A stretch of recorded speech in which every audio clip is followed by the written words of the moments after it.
Мекенчил тобунун лидеринин орун басары депутат Бакас Улан демилгеси менен болду. Bundan ары ушундай демилге көтөрүп, биз өзүбүздүн топтун, же болбосо мыйзам боюнча айтканда фракциянын жыйынын улантып беребиз. Башталган Улан Болотбек сизге чоң рахмат. Бүгүн демилге көтөрүп, ушул элдин, мамлекеттин көйгөйү болгон жолдор жана транспорт министрлигинде ишмердүүлүгүн карайбыз дедик. Күн тартыбы расмий мондай деп айтылат. Кыргыз Республиканын транспорт жана коммуникациялар министрлигинин 22-23 жылдардагы аткарган жумуштары боюнча маалымат угуу жана 24 жылга карата иш планын кароо. Кошумча барбы? Кошумча барбы күн тартыбына? Анда күн тартыбын добушка салып коелу. Ким макул? Рахмат. Бүгүн биздин жыйынга Кыргыз Республикасынын транспорт жана коммуникациялар министрлигинен министр өзү Текебаев Тилек Кыдырмаевич катышып отурат. Кыргыз Республикасынын транспорт жана коммуникация министринин биринчи орун басары Солтобаев Талантбек транспортты курировать этсе, жолду. Кыргыз Республикасынын транспорт жана коммуникация министринин орун басары Бариев Урисбек Жантаевич, Кыргыз Республикасынын транспорт жана коммуникация министрине караштуу Чарба департамент директору Абдыкалыков Камилжан Коргонбаевич, Кыргыз Республикасынын транспорт жана коммуникация министрине караштуу Кыргыз автожол башкы директору Содомбаев Жумаш Асанович, Кыргыз Республикасынын транспорт жана коммуникация министрлигине караштуу жерде жүрүүчү жана суу транспорты департамент директору Келдибеков Тариел Керимбекович, Кыргыз Республикасынын транспорт жана коммуникация министрлигине караштуу жол фондунун директору Эсенов Азиз Сыргакович жана Кыргыз Республикасынын финансы министринин биринчи орун басары Сүйүналиев Руслан Мырзабекович. Жодо жоктой калды. Качан келет?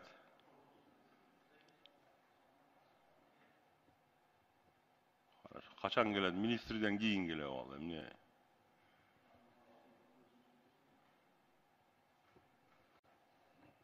Неме өкүлү гана жогорку кеңеште Кабмин менен президенттин өкүлү.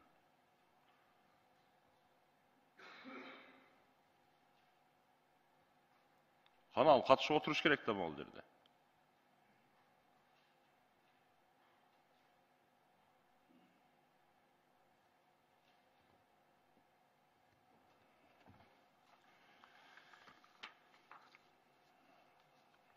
Регламент боюнча талкуу же болбосо ой пикир деп эле регламентти мондай кылайлы, урматтуу депутаттар. Кезек менен эле колуңарды көтөрүп айтып, кезек кимге келсе, каалагандай суроо жооп кыла беребиз. Себеп дегенде азыр кворум түзгөндө 8 депутатпыз. 8-биз 10 мүнөттөн болгондо дагы эч кимдин ачуусуна тийбей, ийгиликтүү бүтүрөт экенбиз, Азыр өкүл келсинчи. Же өкүлү жок карап кое берелиби? Келсин да. 2 мүнөт күтөйлү, келбесе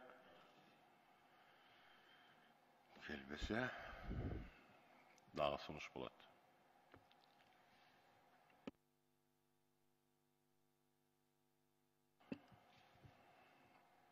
Же министрлик докладын баштай берсинби?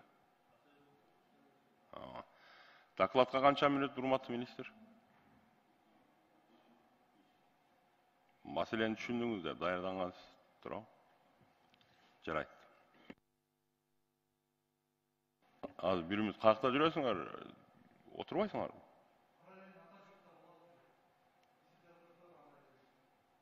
Жок, андай силер 4-төсүңөр го бүгүн.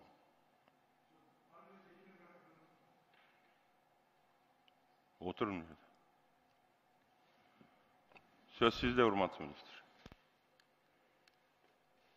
Урматтуу Элмирза Ракиевич, мекенчил депутаттын тобунун депутаттары жана бүгүнкү жыйын катышуулары. Болот, Кыргыз Республикасынын транспорт жана коммуникациялар министрлигинин 2022-23 жылдары ишмердүүлүгү жана 2024 жылга койгон милдеттемелер жөнүндө кыскача маалымат берүүгө уруксат этиңиздер. Кыргыз Республикасынын транспорт жана коммуникациялар министрлиги өзүнүн ишмердүүлүгүнүн негизинен мамлекетибиздин жетекчилигинин тапшырмалары менен жана жогорку кеңештин чечимдерин жетекчиликке алат. Министрлик тарабынан 2022-23 жылдары транспорттун баардык түрлөрүн жана жол тармагынын стабилдүү иштешин камсыз кылынды. Жол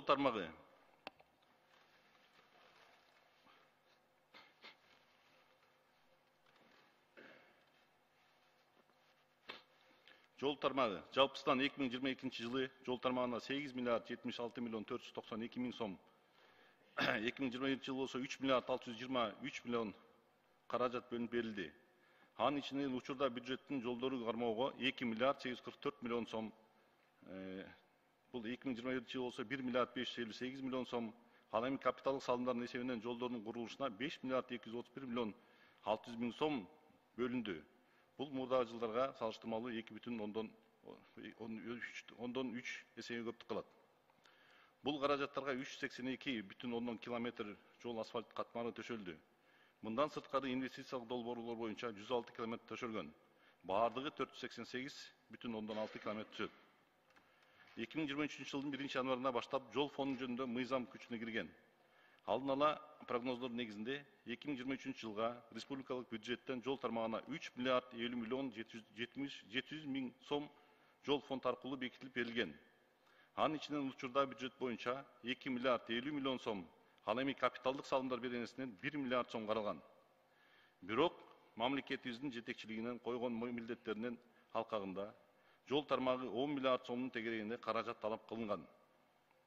Азыркы учурда Кыргыз Республикасынын министрлигинин кабинетинин тапшырмасы менен финансы министрлиги менен биргеликте иштеп, жол тармагында каралган каражаттардын суммасы 4 миллиард 848 миллион 800 миң сомго көбөйүп, такталган бюджет 7 миллиард 899 миллион сомду түздү.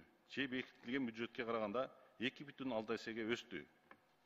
Белгилей кетүү керек. Жалпы каражаттардын ичинен 2 миллиард 987 миллион сом казыналык милдеттемелер баалуу кагаздары менен каржыланып жатат.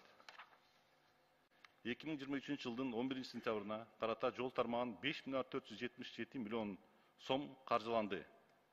Мындан сырткары Кыргыз Республикасынын президенттин фондунан 127 миллион сом, анын ичинен Кара Жыгач, Сары Челек жолунун ремонтторуна 96 миллион сом жана Каракөл шаарынан ички жолдорун оңдоо үчүн 31 миллион сом бөлүнүп берилди.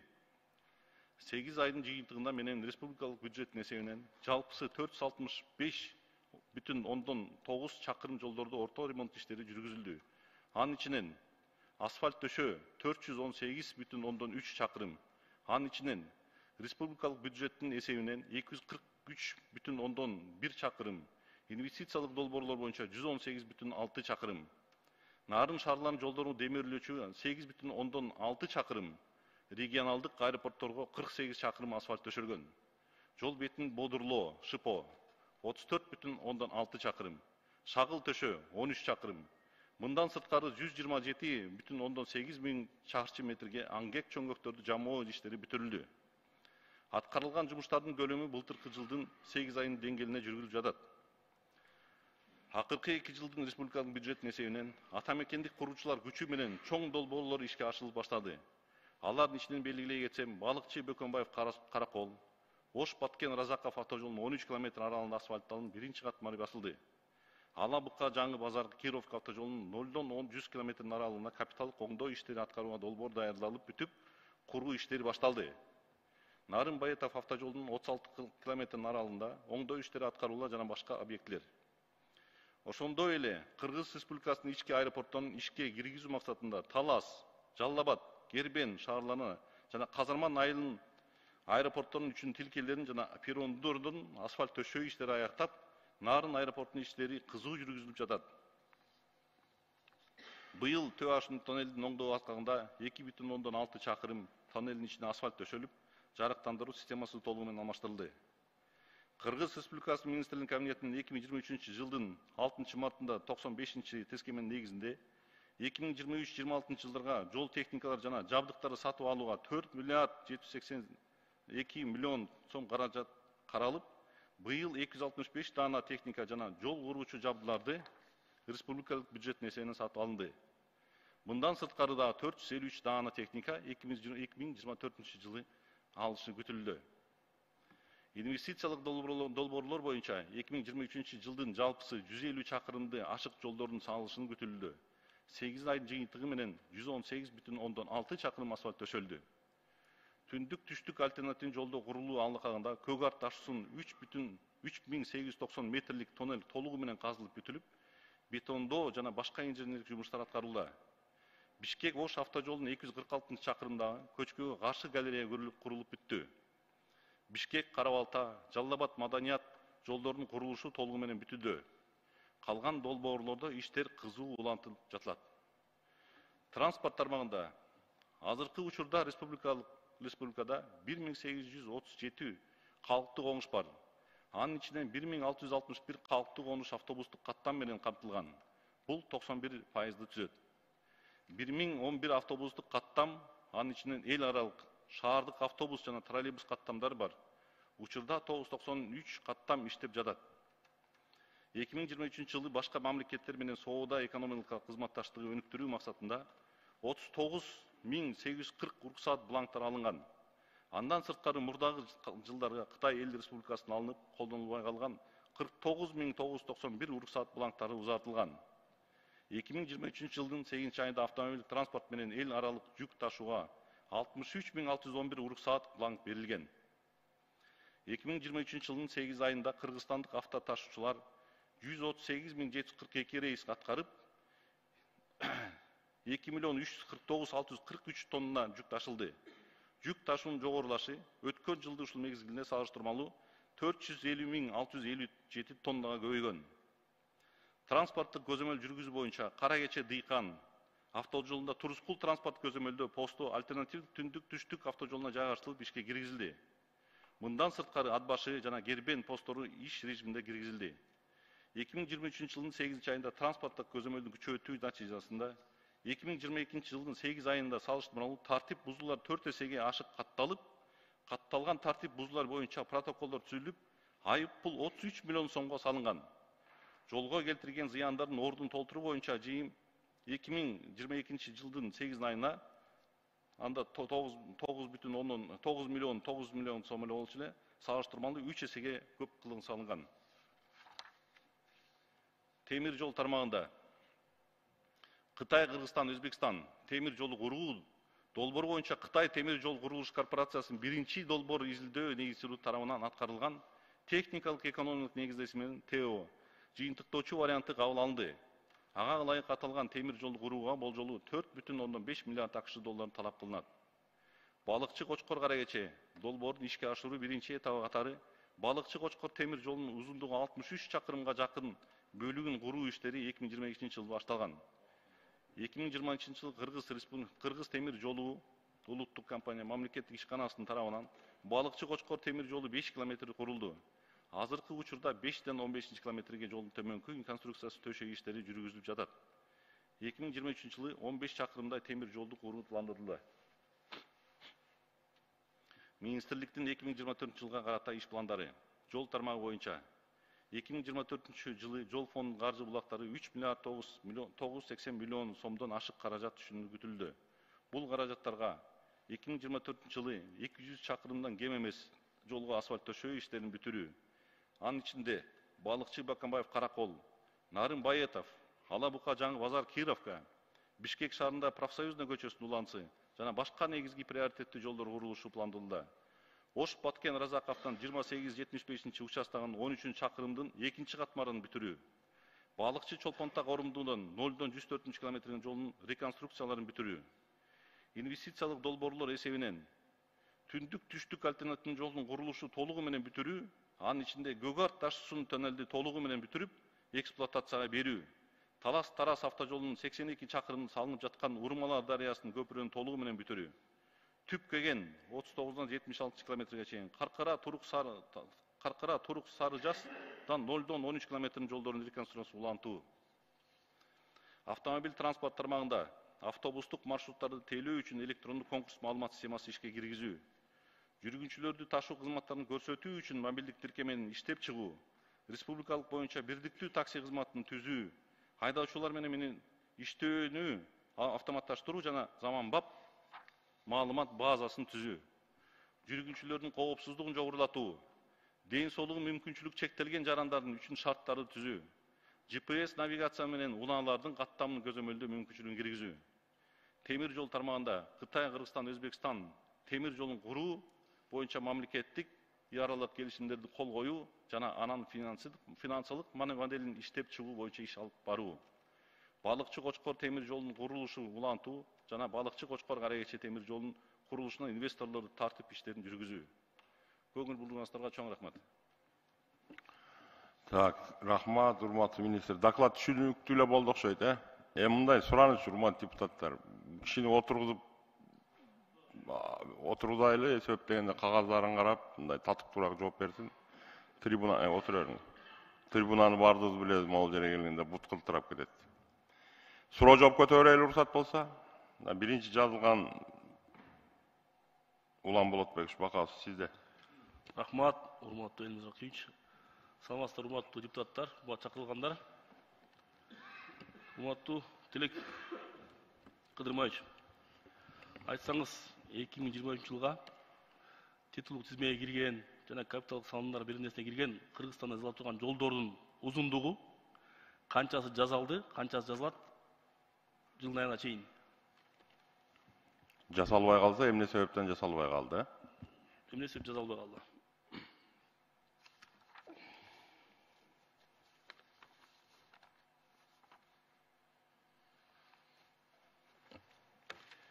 План боюнча титулга киргизген жолдор 204,3 чакырымды түзөт. Азыр аткарылганы 120 километр болот. Титулдук боюнча капиталдык салымдар боюнча 188,8 планга коюлган, аткарылганы 122,1. Бул эми коюлган менин баардыгын азыр сентябрь, октябрда биз болсо ошо жанагындай эле световой день деп айтылган боюнча иш алып барып атабыз.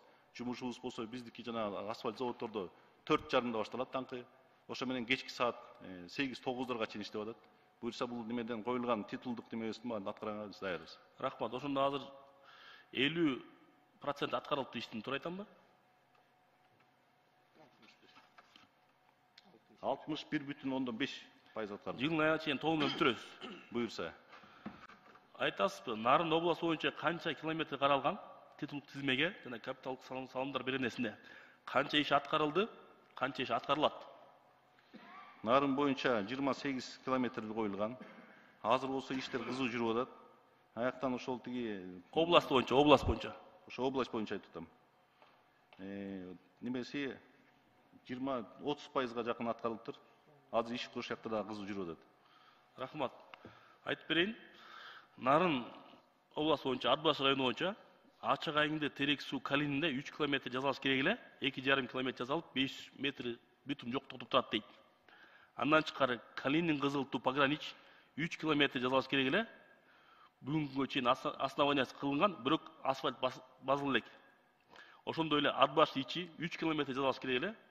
Основаниясы кылынган, бирок 2 айдан бери асфальт жок. Смоласын төгүп коюптур, элдер наразы болот, же база албайбыз дейт, же машина айдаганда жабышат дейт.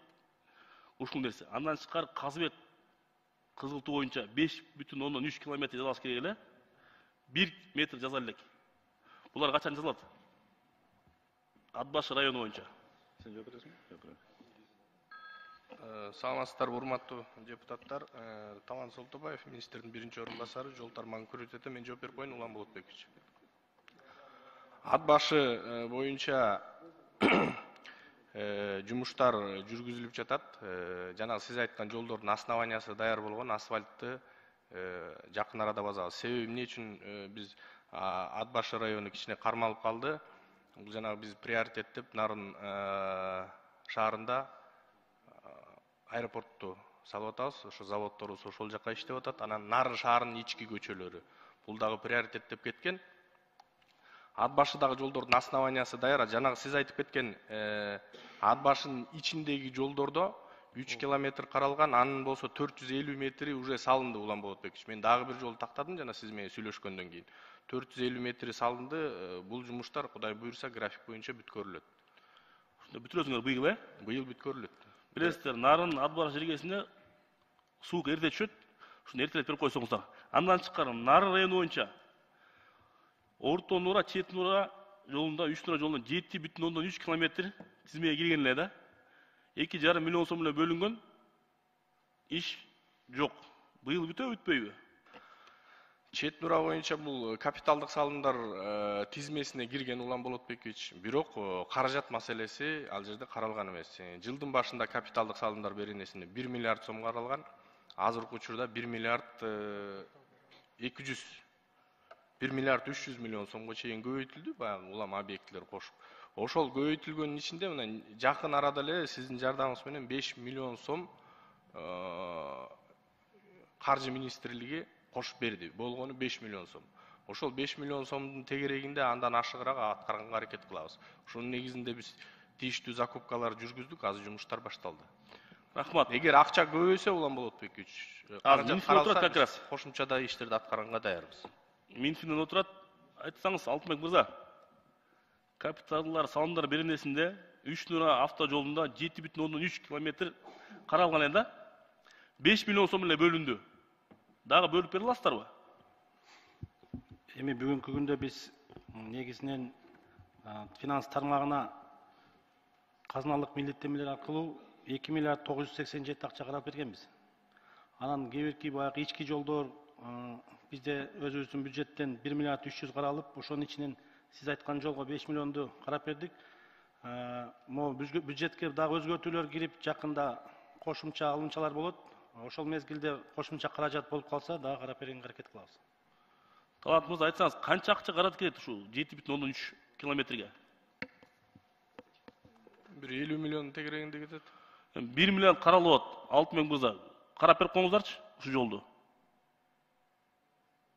Бул жаңыдан асфальт эч төшөлгөн эмес.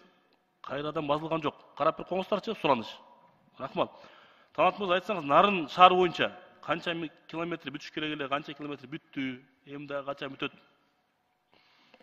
Нарын шаары боюнча жылдын башында биз ошо Нарын шаарынын мэриясы менен келишим түзгөнбүз. Ал жерде президенттик фонддон акча бөлүнгөн. 18 чакырымга келишим түзүлгөн. 18 чакырымга. Бирок ошол Нарын шаарында жана коммуникацияларды эске алуу менен, ал жердеги бөлөк шарттарды эске алуу менен мэрия кайра кыскартты 11,5 километрге. Ошонун 10 километри бүттү, 1,5 километри жакын арада бүтөт. Жакшы.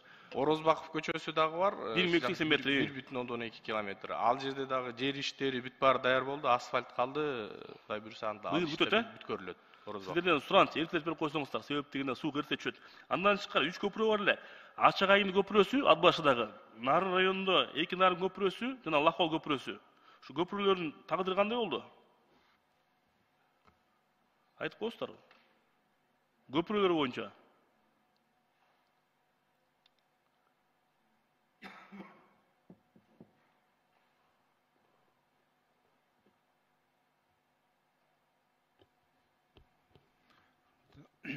Köprülөр боюнча ошо ат башынын центриндеги Ачак айын көпүрөсү тендери өтүп, договору түзүлүп, уже баштаганын алдында турат.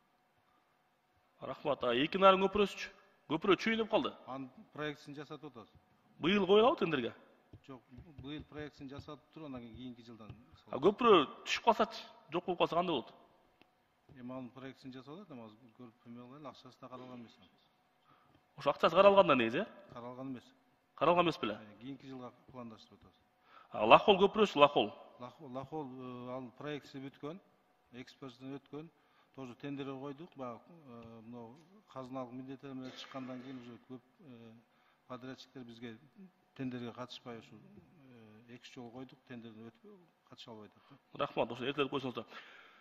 Урматтуу Тилек Кыдырмаевич, өткөн жылы 4 ноябрда Ата журт фракциясы менен Мекенчил депутаттык тобунун биргелешкен жыйыны болгон. Ошол жыйында биз фракция чечим кабыл алганбыз. Кыргызстандагы болгон жолдордун тизмесин сунуштаганбыз, кабыл алышкан. Мен дагы ошо Нарын областынан, Ат баш районунан, Нарын районунан, Нарын шаарынан бергем. Айрымдары кирген, айрымдары кирбей калган да, 20% кирип калган кирбей калган. Ошо сизден сураныч, ошолор киргизип бересизби? 2024 жылкы тизмеге. Бизде ар бир областта региональный отдел деген бар, ошол жана департамент дорожного хозяйства деген. Ошолор менен биргеликте иш алып барабыз негизи эле. Ошолондуктан менен президенттин да өзүңүз билесиңер да тапшырма коюп атпайбы. Именно жана чоң немелерден айыл менен айылга көп каттамы кишилерге аябай актуальный жолдордун баарын ошолорду киргизгиле дейт да. Ошондой эле киргизгенде эле айтпайбы, ошол жактан 5 чакырымдан өдө чакырымга чейин 10-15 деген чакырымдарда ошолорду салла дейт. Ошол приоритеттин баарын койгула дейт да. Азыр болсо мына региональный отделдин баарын ушундай тапшырма берилген негизи эле. Бул быйылкы болсо жанагындай баягы бүтүрүп салып башталып калган иштерди деп ошон үчүн кичине эметип атабыз баягы азыраак километрлери. Так калган эмне болсо жана сиз айткан жолдор болсо бул актуальный болсо, элдер менен көп каттаган жолдор болсо, область менен область бириктире турган болсо, международный жолдор болсо, государственный жолдор болсо, жана кыш каттамдар болсо, андайларды биз сразу эле немес салабыз. Бүт бар актуальный жолдор. Карап коесузбу? Мен айтып кетейин, ат башы өзгөрүш жолу канча жылдан бери турат билесиздер? 2021 жыл кирсе керек, тизмеге. Ошондон бери турат. Ошондо бир рет сиз менен карайлык жолдун баарын. Анан 2024 жылды мына уже азыр биз ошонун баарын карап мен тапшырма берген, бүт жолдун баарын анализдеп чыккыла деп. Та ошо менен сиз менен карап туруп, ошо актуальный болсо киргизип бүтүрөбүз биз. Ошо айтып коюн, чоң жолдор айтып коюн, ошо нарын 2 нарын жолу, нарын 8-март жолу, Сарбулак Оруктам жолдору, айыл иште жолдор ошол. Андан тышкары дазбол маселеси боюнча Рыспек мырза сизге кайрылдык эле мындан 2 ай мурун Нарын областындагы жүк ташуучу машинелер каттаган жүргүнчүлөр кайрылды эле, торго тартылып аттагандар. Дазбол маселесин жеңилдетип берсеңиздер деп. Себеп дегенде дазбол бере турган мекеме Нарын шаарынын борборунда болгондо байланыштуу чоң машина менен киргенге ыңгайсыз болгондуктан шаардын четине алып бере деп сүйлөшкөнбүз. Сиз макул дегенсиз, ушунга чейин иш аткарылдыбы? Эмне болду? Ошону тагдырын айтып бересизби? Бул сиз менен баягы өткөндө сүйлөшкөндө эле айттыңыз эле ушундай неме деп, шаардын ичинде экен деп. Атайын сиздин сунушуңузду эске алып туруп, азыр биздин ошол жакта Пулат деген ишкана жайгашкан, ошол жакта Московский районунда. Ошол жактан чоң машиналар өтөт. Ошол жерден болсо барып алып бир кабинетин ачтык ошол жерге, именно тиги шарттарын түзүп берелик деп. Тияктан баягы биздин ошол жактан кишилерибизди бөлүп, атайын ошол жакка койдук. Ал жерге болсо жана Адилет сот деген ошол жана неме боюнча киргизгенге программасы бар экен. Ошонусу менен кармалып турган ошол кирди. Кечээ мурдан ишке киргизилди. Ошол жак уже толук камдуу иштей баштады. Иштеп баштады. Иштеп баштады. Рахмат. Андан тышкары, Тилек мырза, айтсаңыз, сиз жумушка келгенде бияка сизге макулдашууга келгенде айттык эле, битум боюнча 2022 жылы битум кымбат алыныптыр деп билесизби? Сизден мурун. Ошону териштирдиңизби? Эмне себептен кымбат болуптур? Быйыл битум баасы канча? Быйыл болсо ошо Роснефть менен барып алып келишим түзгөнбүз. Заводдун өзү менен, прямой завод менен түзүп, $205 алганбыз эң башкысы табынан. Жакшы, арзан экен, жакшы экен да. Анан азыр болсо ошо айта кетейин, ал болсо заводдун өзүлөрүнүн эмесинен ылайгана, алар баасын көтөргөн, биз только без посредников ошо немеден алып атабыз да, тиги неме заводдордон. Анан алаякта болсо орустун баягы кышында ушундай түзүп баштагандан кийин аякта ушундай баалында болду экен, анан азыр орустардын өзүлөрүндө да битумдар жетпей кичине маселе болуп атат аяктан. Ошол себептен жана биздики жана битумду болсо биг бектер менен алып келип атабыз, ошо Роснефттен да. Ошондой иште жүрүп атат. Эң негизи арзан экен да. Былтыркы караганда 3 эсе арзан болуп атат ошондо. Былтыр 600 орун алынган, туурабы? Сиз азыр айттыңыз, мен ошо тапшырма берейин, карап чыксын былтыркы менен салыштырып. Жакшы, 3 эсе арзан экен. Былтыр 600 орун алынган да. Ошону карап коесуз, эмне себептен кымбат алынган, эмне болгондорун. Рахмат, чоң рахмат. Ийгилик, сиздерден сураныч, эртелеп бүтүп берип койсоңуздар. Себептен суу эрте чөт, бүтпөй калбайлы. Рахмат. Рахмат. Улан Болотбекович, урматтуу депутаттар, мындай кылайлы.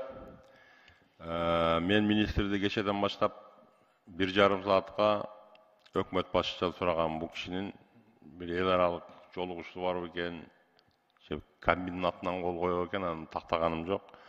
Ошондо мындай кылайлы, министр могул жерде отурат. Министрге гана сурооңорду берип туруп, анан 11:30 министрди кетирели, калгандары менен чогуу иштей беребиз, эгер макул болсоңуздар. Рахмат, 5 мүнөттөн анда. Адыр Кедек Атажанов Рыспек.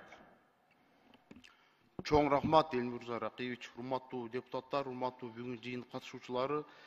Мен биринчи эле суроом, урматтуу Тилек Кыдырмаевич, бизде өзүңүз билесиз, Баткен обласына өзгөчө статус макам ыйгарылганда, азыркы учурда Кызылкая шаарындагы мына Кулатов көчөсүн билесиздер да.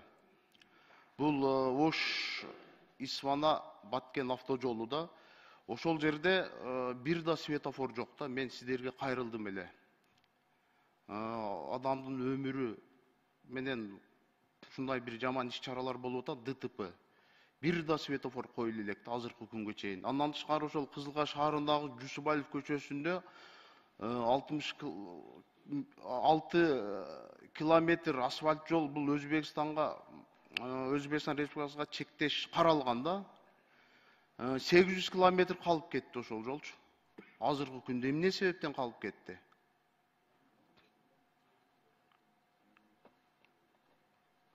Ким билет? Светофорлор боюнча иш алып бара аласыңыз, биякта мен тапшырма немеден ошо баарын анализдеп чыккыла дегем, ошол үчүн светофор коюш керек да. Анан могу анан ошо жана немеде Жусубаев көчөсүндөгү 800 светофор метр калып кеткен асфальт жол боюнча. 800 метр. Бул Жусубалиев көчөсү, бул Өзбекстан менен чектеш границага чейинки жолда. Тактап сизге кат түрдүү жооп береличи. Андан тышкары ошол Кулатов Жусубаев көчөсүндө бир да лотоктор орнотулган жок. Жамгыр жааганда жол суу басып кетип атат да. Ушу боюнчадан тактасаңыздар, жазып алсаңыздар, сиздерде, значит, маалымат жок экен да. Сиздердин тактап ушу билеличи, может, деп барбы кандай экен? Кызылкаяда? Минтранстын деп ишканасы барбы? Бар.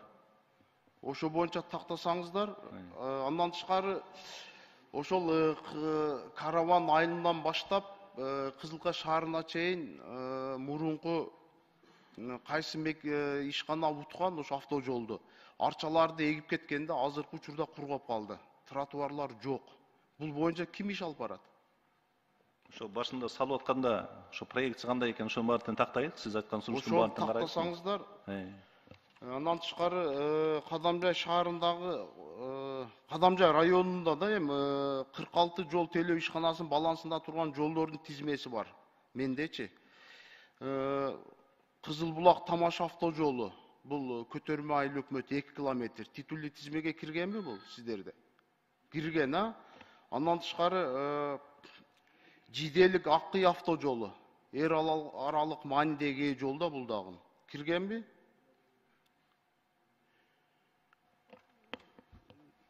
Титулда жок Жиделик Аккый жолу. Үчкоргон Теңизбай автожолу, бул Майдан айыл өкмөтү.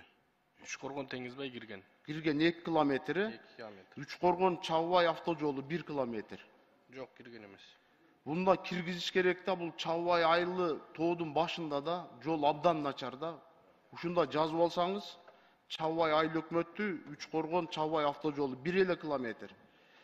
Андан тышкары Исхак Полоткан айыл өкмөтү, Таштөбө автожолу 3 километр.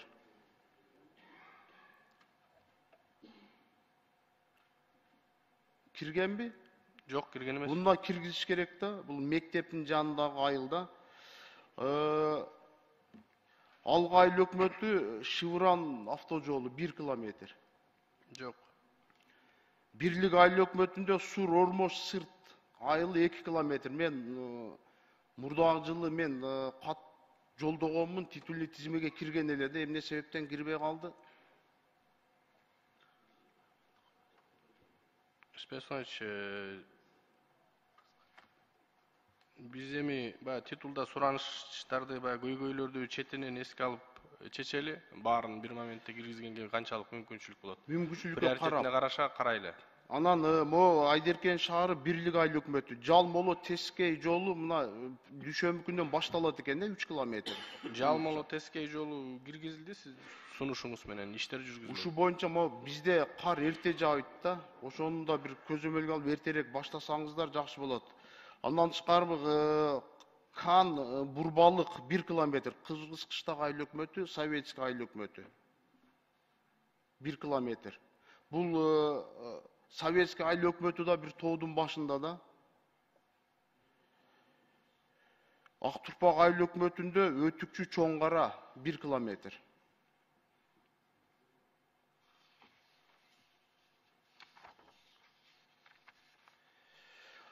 Анан Тилек Кыдырбаевич, мен сизге кайрылдым эле, өзүңүз билесиз, былтыры Кадамжай Айдеркен автожолуну президентибиздин демилгеси менен бүттү, жакшы азыркы учурда.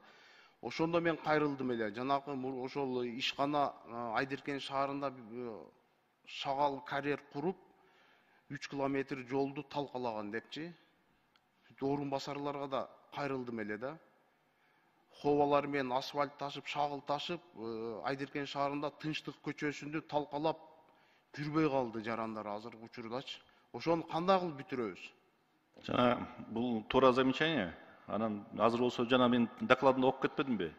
Мурун 9 миллион 900 миң сом эле штраф салынса, азыр болсо 38 миллион сом болду да, мына 3 эсе көбөйдү да.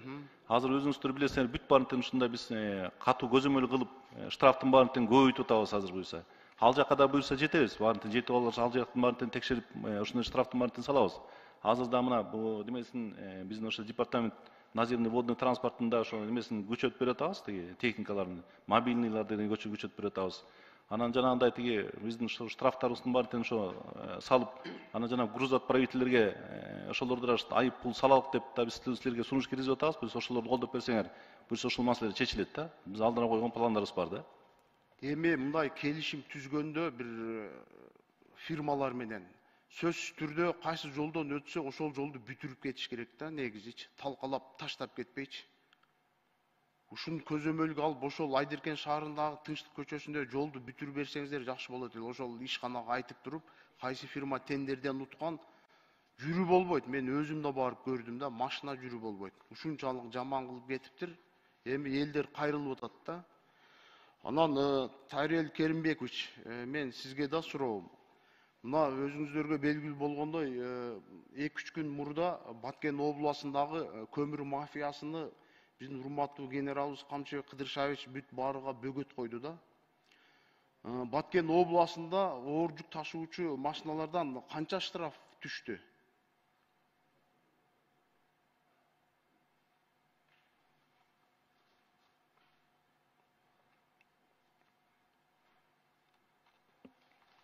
Урматтуу депутаттар, министрдин убактын үнөмдөп Анда экинчи ирет суроо. Макул, анда мен кийин даярданып туруңуз, анда Тилек Кыдырбаевич ушул айтылган маселелер боюнча көзөмөлдөп эртерээк аракет кылыш керек да. Баткен боюнча айта кетейин, 574 миң сом айып пул салыныптыр да. 574 миң 24 миң сом, 574 миң сом салыныптыр. Тилек Кыдырбаевич, мен айтып коеюнбу?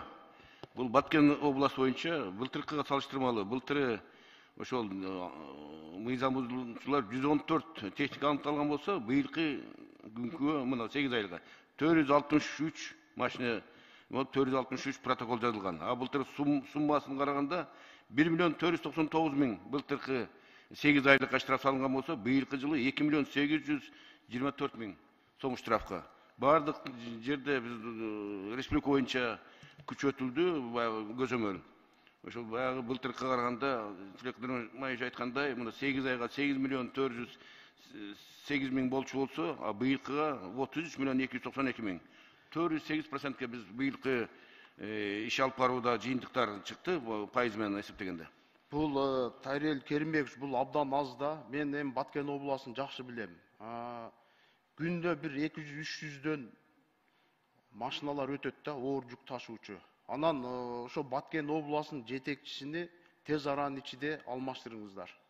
20 жылдан бери ошол жерде отурат. Мен аны жакшы билем, эми айтпай эле коеюн.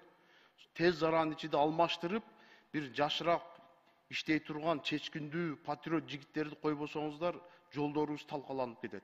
Талкаланып атат жолдор азырчы. Мен жакында элдер менен жолугушуп өткөрүп келдим, шайлоочулар менен, мен көрдүм да. Ушу мен сунушумда тез аранын ичинде алмаштырыңыздар. Анан Тилек Кыдырбаевич, мо Баткен районундагы Бозадыр айылындагы автожол 12 километр титулдуу тизмеге кирип 4 айдан бери токтоп калыптыр да. Бул эмне себептен токтоп калды? Баткен районунда Бозадыр айылы. Сиз жана эски направлениени айтып атсаңыз керек, Айдаркен Баткен жолу да. Жок, мен эски направление айтып атам. Эски направление, ал жерде 12 километр титулга кирген, азыркы учурда 4 километри бүткөрүлдү. Жалпы азыр биз мындай деп атабыз да, титулдук тизмеге каралган акча толук кандуу болбогондуктан казыналык милдеттенмелер аркылуу. Казыналык милдеттенме өзүнүн бир өзгөчөлүгү бар экен, жумуш жасагандайын анан төлөнөт экен да. А титул боюнча кирген бөлүгү толук кандуу бүткөрүлөт. Анан ошол Айдеркен шаарынан Баткен районуна, Кадамжай району менен Баткен районуна баягы Соктун үстүнөн өтө турган Сай Таян автожолу да. Бул альтернативный жол. Азыр грунтовый иштер башталдыбы?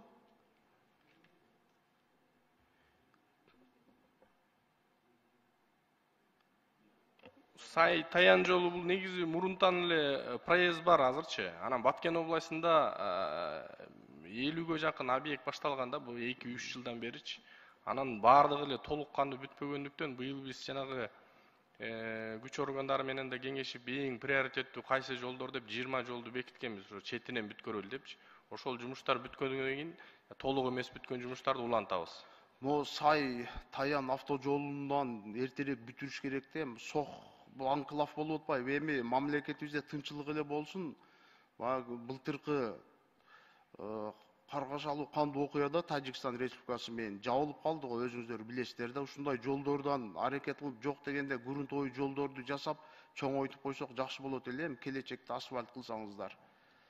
Ошол менин суроолорум бүттү. Урматтуу Элнур Рахич, чоң рахмат. Рахмат, Рыспек Исламович. Кезектеги сөз. Элнур Рахич, уруксат берсеңиз, неме экенин айтып коеюнбу? Бу биздики кандай штрафтар былтыр кандай болчу эле, азыр болсо кандай болду? По областям айтып койсом болобу суроону, Ал кичине убакытты биз үнөмдөп атабыз да, сиз балдарыңыз айтат. Биз сиз отурганыңызда балдар суроо берип алсын. Кезектеги суроо жооп депутат Осмонов Айбекте. Рахмат, урматтуу төрага. Анан бизде коноктор бар экен, Шайлоо Атазов деген. Саламатсыздар, урматтуу депутаттар. Буларды да сыйлап койгула, булардын жазуусу боюнча берели. Урматтуу министр, мен суроодон баштай берейин, сиздин убактыңыз тар экен, биздин төрагабыз айткандай. Чындыгында биз сырттан алып жаткан карыздын 50%-ын ушул Минтрансқа алганбыз да, ушул күнгө чейин. Мамлекет болгондон бери. Аны өзүңүз жакшы билесиз. Бирок акыркы жылдары сиз келгенден бери бир аз алдыга жылды да, жылды айтсак жарашат. Эми өзүңүз аны соцсеттерде деле реклама алып көргөзүп атасыз, башка алып атасыз.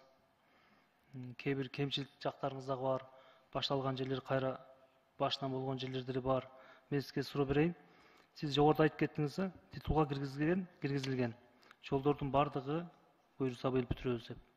Жана ошол менен бирге президент айткан районду бириктирген жолдор болсо, чоң жолдор болсо, 5 километрдин өдөсү болсо аткаргыла деп. Ошентип айтып өттүңүз да жана туурабы? Ошол боюнча мен сиздерге кайрылгам. Ош шаар боюнча кайрылгам. Бул жерде титулга киргизилген да. Жапалак жол билесиз да. Ноокат району менен Араван районун бириктирген жол. Мен сиздерге 9 километр 200 кен деп берсем, сиздер ошол ДУ менен тактап, алар сиздерге 7 километр деп жазып берсе, сиздер 6 километр киргизипсиздер да. 1 километр жол шагал боюнча калып кетеби? Ошону сиз көзөмөлгө алыңыз. Ошону 7 кылып киргизиле. Жана ошондой эле 1 метр дагы асфальт баштала элек. Ушул күндө бул боюнча мен сизге өзүңүзгө да 2 жолу кайрылгам. Не үчүн баштала элек? Ошол боюнча айтып койсоңуз. Бул 2 районду бириктирген чоң жол. Жапарач, эми азыр өзүңүздөр билесиңер, бул Минтранс болсо былтыр башка немелерде болсо подрядка берип койчу экен. Азыр болсо Минтранс бул жолдун баарын салып атканыбыз өзүбүздүн күчүбүз менен салып атабыз да баарды жолдун баарын. Ошол себептен бияктан болсо техникаларыбызды тияка приоритеттин жолдор деп мына Ош Ноокаттын жолуна салып атабыз. Нарын Баятов деген жолуна салып атабыз. Ошондой эле тиги неме чоң жолдун баарын өзүбүз салып, ошол себептен очередь менен келат да. Ошол себептен очередь жеткенден кийин буюрса баарын салабыз деп айтып атпайм, мен жана айттым го жогоруда. Ошондой менен буюрса план менен келат. Азыр сиз айткан жана жапалактарды ошо биз уже команда бергенбиз, ямочкалерден баштап выравнивающий маркетинг түздөп берле, асфальтка дайындап берле деп. Дайда. Бул чоң жолдордун бири да, 2 районду бириктирет. 2 районду бириктирген жол. Барып мен өзүм да көрүп келгем ал жолдорду. Анан ошол жерде сиз барып көрүп келген болсоңуз, эмне үчүн 1 километрди калтырып коесуздар? Толук асфальттан асфальтка чыкканга чейин 7 болсо, силер 6 километр эле киргизип койдуңуздар да. Мен 9 деп кайрылган болчумун. Бул жерде ДУлар да айтып жатат, биз 7 километр деп бергенбиз. Точно өлчөп, булар 6 деп бизге киргизди деп. И быйылкы жылы 4 километр гана кылабыз деген пландар болуп жатат деп айтып жатат да ушул күндө. Мен сизден сурап кетем, урматтуу мырза. ушуну көзөмөлгө алсаңыз, мен 6-соцтан бери айтып келе жатам. Бул жол иштебесе, Ош Араван жолу да талкаланат. Жана ошондой эле Ош Араван жолунда жазгам. Ал дагы титулга кирген бул жердечи, турат. Ал дагы баштар элек да. Ош Араван жолу болсо ал жана немеде проектсин чийип алынса, билесиз да, ошол жактан жолду азыр салып койсок эле кайра суун баарын каптап, ошол жакта өзүңүз билесиз го, жакшы суун баары аябай каптап турат го негизи. Ошон үчүн биз баарын тең неме кылалык деп атабыз, лотогун баарын тең караштырып, бүт баарын тең ошо карап туруп, ошол жолун салалык деп ошо проект чыгарылып атат да. Ошол жолду убактылуу неме кылыш үчүн жапалакты бүтүрүшүңөр керек да. Бул запас жолда. Ошол жол менен каттап турат. Болбосо Ош Араван жолу дагы жапалактын ички жолдордо талкаланып бүттү. Ошон үчүн биз жакын эле ушул элге барып жолугуш өткөрүп келдик август айында. Ушул маселелерди айтты да. Эки жол тең турат да. Эч болбосо бир жагын оңдоп туруңуздар. Ош Араван жолун же болбосо жапалактын ичин. Өзүңүз менен да сүйлөшкөм, ушуну көзөмөлгө алып аягына быйыл ушуну толугун 6 километр эмес 7 километр кылып аягына чыгарып берсеңиз. Себеби ошондо эч кандай 1 километр жол ортодо калбайт да, толук бүтөт жапалак жолу. Жана ошондой эле титулга кирген объекттерди айтып берейин сизге. Мына учарда киргизилген да. Учардын башынан баштап каналды бойлоп Ош Ноокат жолуна чыгып кеткен 3 километр жолду айтканбыз. Ал дагы баштар элек да, ушунга чейин. Ал боюнча мен экөөбүз жеке сүйлөшкөнбүз. Мен комитеттин ошондо айткам, ушу жолду бүтүрбөсөк болбойт деп сиздин немеңиз менен титулга кирген да. Ал дагы башталбай турат. Өтө бузулуп кеткен жол, өтө жаман. Ошону жазып алсаңыз, урматтуу Тилек мырза. Быйыл булар бүтпөсө болбойт. Жапалактын жолу, Ош Араван жолу жана Учардын жолу. Булар трассадан, ар жактан шаардан районго чыгып келе турган жолдор. Жана ошондой эле мен Наримандын жолун айттым эле, Кара Сай районуна караштуу Нариман айыл өкмөтүнүн жолун айтсам, бир 3 километрдей бузулуп кеткен жол бар да, аябай. Поезд жолдон өткөндөн кийин. 1 километрин кылыпсыңар да, калганы калып калыптыр. Ошону дагы 1 километр улап койсоңор, аягына чейин чыкмак да. Аны өзүңүз эле жакында барып көрүп келдиңиз болуш керек. Ошол жолду дагы Кара Суунун ичиндеги жолду карап койсоңуздар. Нариман айыл өкмөтүндөгү. Төлөйкөн айыл өкмөтүнүн ички жолдору дагы чынын айтканда Ош шаарынын 20% жолу Кара Суу районуна кирет, Төлөйкөн айыл өкмөтүнө. Ошол жолдорду аябай бузулуп кеткен. Аябай жаман. Эми мен ал боюнча да жазгам, бул жерде каражатка байланыштуу кийинки жылга карайбыз.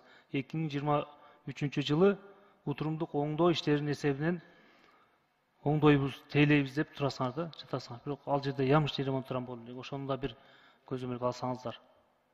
Анан мен бир нерсени айтып кетейин, Тилек мырза. Сиз жогоруда айтып кеттиңиз, жанагы Ош Бишкек жолунда жылда кар көчкү болуп биздин каттоочулар кыйналат да, кардан жол жабылып калат, башка болот.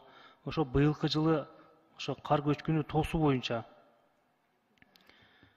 11 гана процент аткарылыптыр да, ушу 8 айга чейин.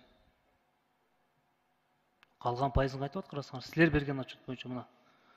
Ош Бишкек жолу, Уна жолу боюнча 246 чакырымда кар көчкүдөн сактоо долбоору боюнча Жайка компаниясы менен кардан коргонуучу галерея куй иштери боюнча 7 айдын ичинде жалпы жумуштардын көлөмү 11% аткарылды деп турат.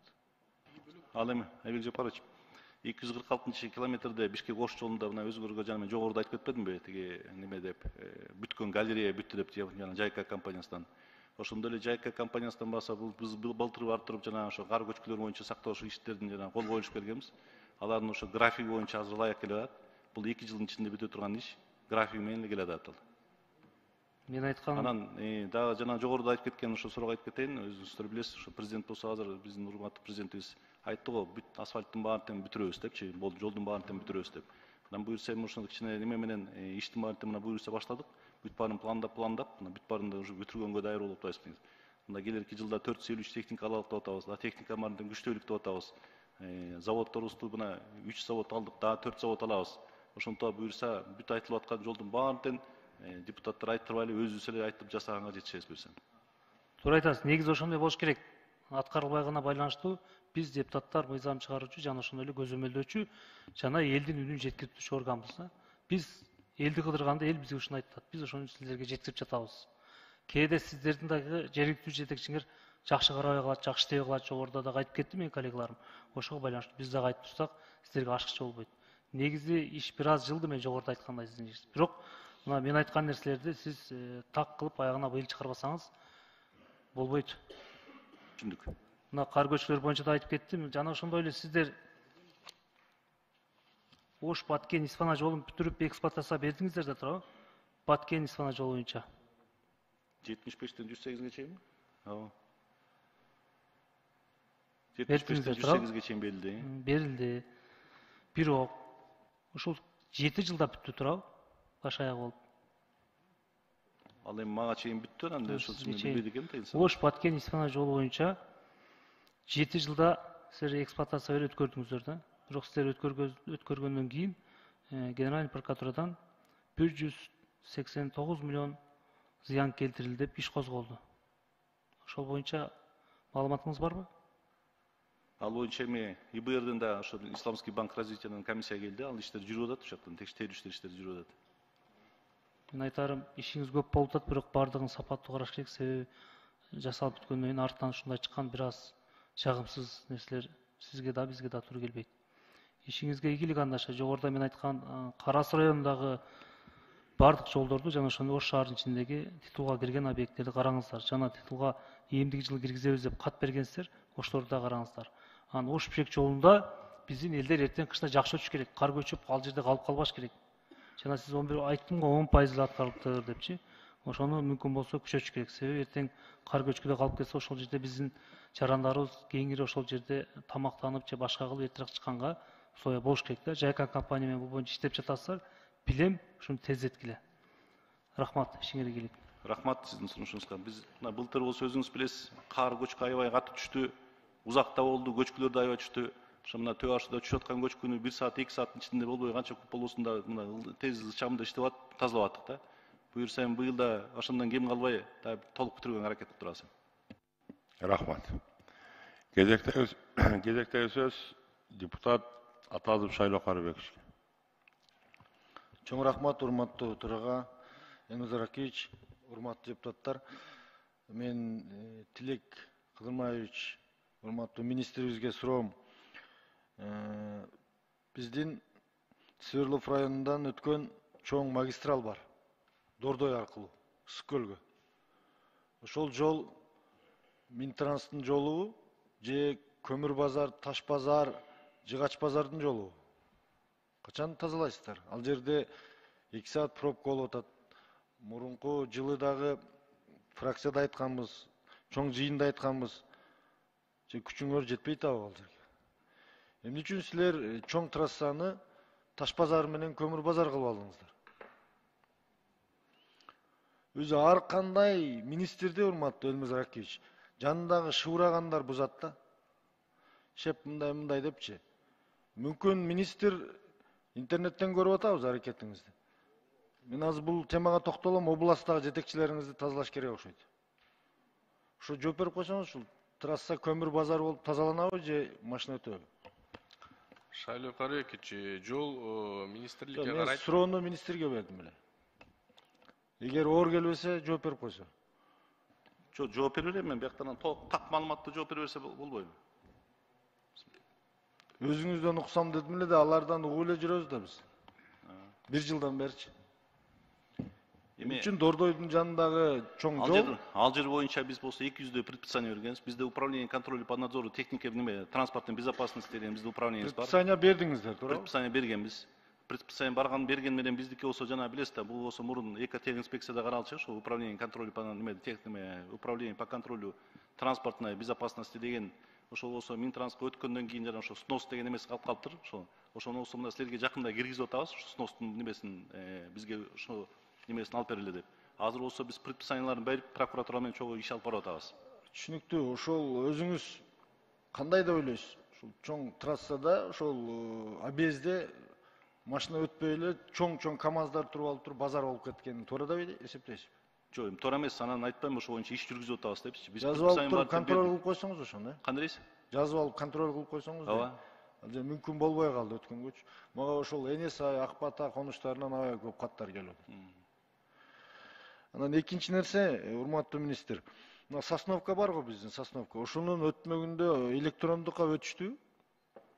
Билесиз, ал жерде 12 адам камалып кетейин дедиби же иш козголгон боюнча турат. Сосновка кайсы? Туннелге кетип бараткан жакта айтып атасызбы же? Туннелге кетип аткан ал жерде болсо биз немеден анда ушундай силерде жакында немеге киргизебиз, жанагы тиги 45 сом деп турду эле 170 сом деген ушунун тарифтер бар эле да. Ошол болсо жана электрондукка киргизиш үчүн жана аппаратты иштетиш үчүн аяка сдача бербегенде кылышыбыз керек экен. Ошон үчүн 50 сом дегенде кылышыбыз керек экен, тоголок акча кылып. Кээ бир жерин болсо ошо көбөйттүк, кээ бир жерин азайттык да. Буюрса ошо силердин астыңарга келет, буюрса ошону колдоп берсең, ошол толук кандуу иштей баштайт. Ошону электрондук кылып койсоңуз жакшы болот. Ал боюнча иш жүргүзөт. Анан урматтуу замминистр, сиз баягында фракция жыйын болгондо ошто автобекет боюнча жүрдүңүз эле. Эмне болду ошол тагдыры? Автобекет ошол жыйындан кийин өкмөттүн чечими менен Ош шаарынын мэриясына өткөрүп берилген. Бишкектикичи? Бишкек өтөп анда. Же бири шаарда калат, бири Минтранста калат. Президенттин указы менен бүт бардык Кыргызстанда автобекеттер Минтранстын балансында деп турат. Неме болсо тиги Ош шаардык болсо ошо немеге өттү, тиги мэрияга, Ош шаардын мэриясына өттү. Биякта болсо бизде шаардагы Бишкек шаарындагы жана Западный автовокзал менен Восточный автовокзал биздин карамагыбызда турат. Мен жана жогоруда докладта окуп кеттим, ошо обеличивание баарын тең ошо биз электронный кылып иш алып барып атабыз.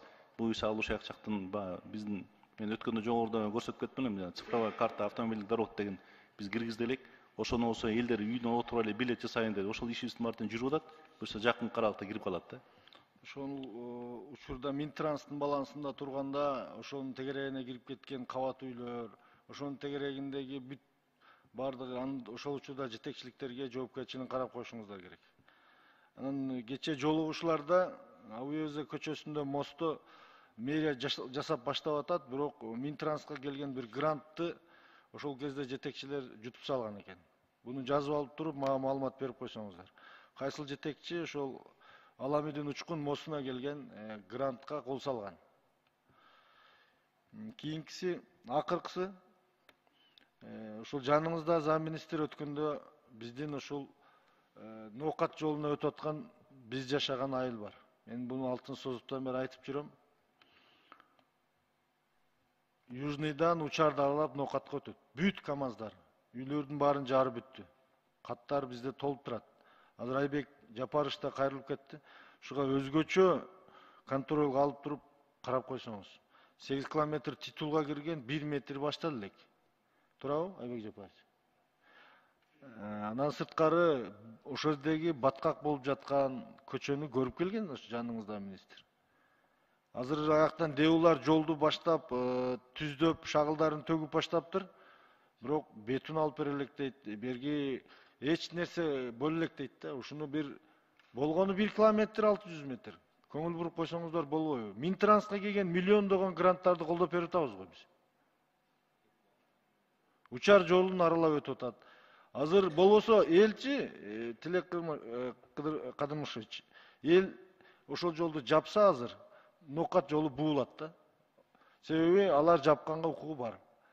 Чоң КАМАЗдар үйдү жарып өтүп кетип атат. Жол начар болгондуктанчы. 1 километр 600 метр жол. Ошону карап берип койсоңуз. Хорошо, карайлык, сиз экөө сүйлөшпөдүк беле? Рахмат, Шайлыбек Сиз менен сүйлөштүк. Ошон үчүн областтагыларды тазалагыла деп атам да. Сиз айтат экенсиз, ал жакта иш болбой атат. Жок, жана мен айтып кеткен, жогоруда айтып кеткендей эле ошо биз график менен иштеп келатабыз да. Ошо менен быйыл эми мына сентябрь, октябрь бүтүрүп бере аласыздарбы? Ноябрь ошол жолду. Калалышалык. Я. Бүтүрөбүз буюрса. Деги немеден качан башталат? Рахмат. Сизге немеден? Рахмат. Шайлыбек Арбекович, рахмат, чоң рахмат. Эмки сөз суроо бериш үчүн Ханжеза Карим Даровичте. Рахмат, Элмир Заракевич. Саламатсыздар, урматтуу депутаттар, урматтуу жыйын катышчылар. Элмир Заракевич айтканда, биздин фракциябыз баары бир мандаттуу келген депутаттарбыз. Ошон үчүн биздин өзүбүздүн округ боюнча суроолор берип атабыз. Тилек Кыдырмаевич, ушул Сокулук районуна жана Москва районунун тизмесиге канча жол кирген, канча аткарылган, канча аткарылган жок, эмне себептен айылга чейин?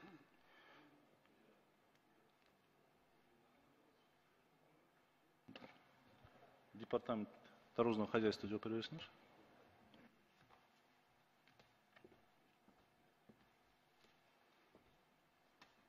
Жооп бербейсизби убакытты албай?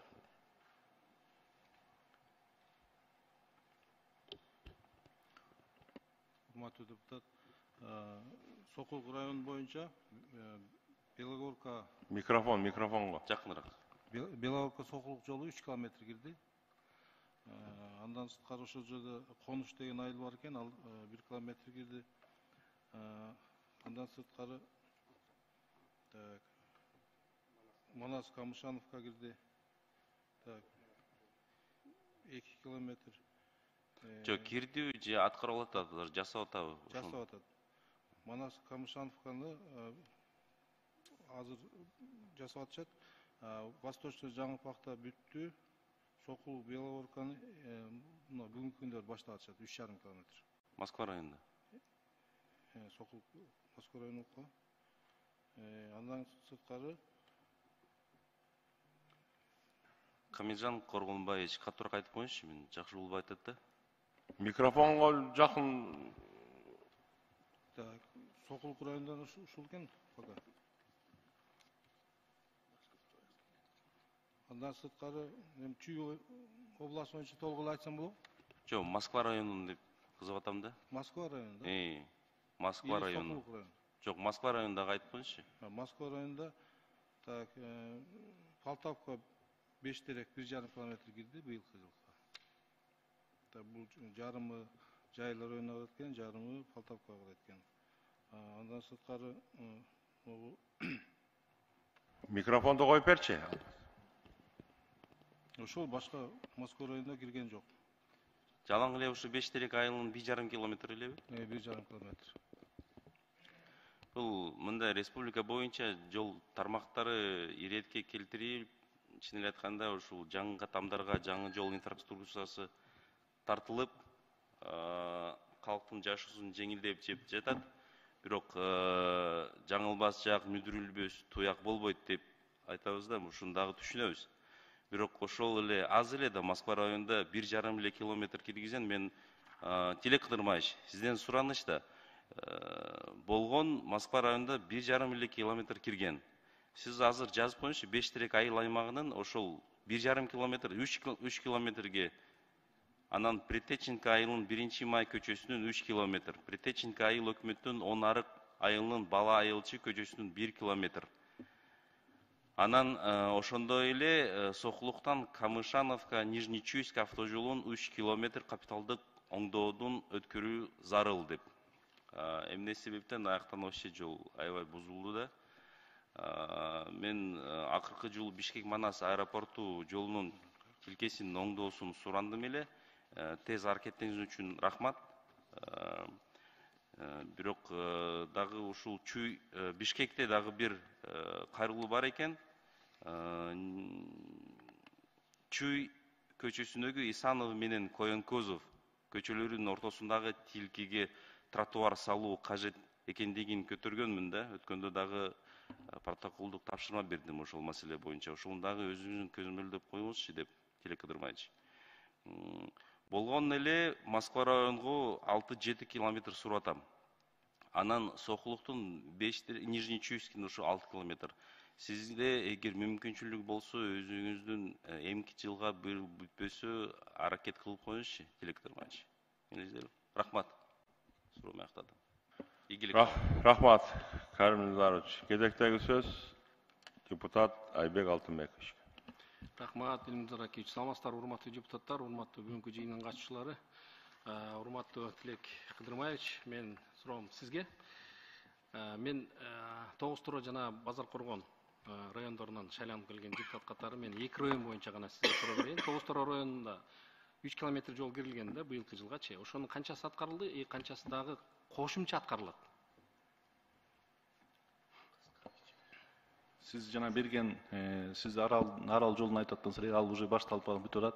Казарманда ичинде ички жолду жана Жейнариева көчөсү алда башталып атат буюрса. Иши ал 800 метрде салып кетчү. Мурдан 800 метр башталды, басылып калды окшойт. Белки Жалал Абад боюнча айтылган жолуңуз бүтүлдү, салынып. 3 жок, ушул Тогуз Туродо 3,5 километр кирген да быйылчы. Анан дагы дополнительно дагы канча километр дагы кирип калышы мүмкүн, дагы 2 ай бар да бул жакта. Азыр эми мен жана жогоруда айтып кеттим го, ошо план менен келе атат депчи. Анан азыр ошонусун карап, ошон жана берки жана сиз берген мурунку жолдоруңузду менен киргизип иш алып барып атат. Анан кийинси болсо азыр Спецтехникалар боюнчачы ушу Тогуз Тороо районуна спецтехникаларды өзүңөр билесиңер 265 единицабыз келген. Аны болсо ошо биз болсо немеден жана областтарга берип, азыр ошол боюнча ошолордун аркасы менен иштеп атабыз азыр. Анан дагы 453 техника дагы алабыз буюрса. Мына айтылып аткан маселе боюнча бүт баардыктан камсыздап беребиз да. Мурун болсо биздин жана ушу 1000дей техникабыз бар эле ошол.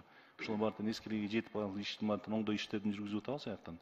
Бүт баардыгын деген баардыгын техникасы менен камсыз кылабыз. Тилек Кыдырмаевич, мындай болуп атат азыр. Жылдага караганда транспорт министрлигинде жакшы өтө жогорку көрсөткүчтө иштер болду да. Аэропорт, темир жол, жолдор жана ошондой эле спецтехникалар алынып, мындай жакшы иштер болуп атат, көрүнүктүү. Эл дагы ошол нерсени көрүп турат, билип турат, айтып атат да бизге дагы. Бирок ошол Тогуз Тороо району боюнча мен сизге дагы кайрылып кетейин. Тоолуу район, өзүңүз билесиз. Ошол тоолуу районго бир техниканын бөлүшүн сиз өзүңүз көзөмөлгө алсаңыз, экинчиси ушу баягы 3 километр эмес, жылына бир 6-7 километр жолдон киргизип кое турган болсок, болгону 93 94 километр сиздердин эсебиңиздерде гана жол бар ал жердечи. Калганы ички жолдорго кирет да. Ошон үчүн Тогуз Тороо боюнча сиз бир этибарыңызга алсаңыз. Немеде биз айтпаймынбы, ошо баарын тең калыс карайбыз да негизичи. Ошо жактан болсо жана нарынга бир асфальт завод бөлүштүк негизи эле. Асфальт заводду ошо Нарын областына дегенде ошол биз жана немеге койдук деги эки жака тартканга ошо Нарындан Акталага чейин жеткенде болот. Ошол жакта эски асфальт заводубузду болсо азыр буюрса Жумгал жакка коебуз. Ошо Жумгал жакка койгондо эндиги жылы уже буюрса ал Жумгал казарманды камтыйт да. Рахмат. Андан кийин Базар Коргон району боюнча. Базар Коргон боюнча бир топ жакшы иштер болду. Арсланбап жолу салынды, дагы 2 километр жол салынып атат. Ооган Тала ушул жолдордун дагы Кызылөңкүр жолуна дагы акча каражат каралды эле. 7 километр, 6 километр болсо керек. Мен жалган айтпасам, мен адашпасам. Анан дагы быйылкы жылы ушул жылы канчасы бүтөт?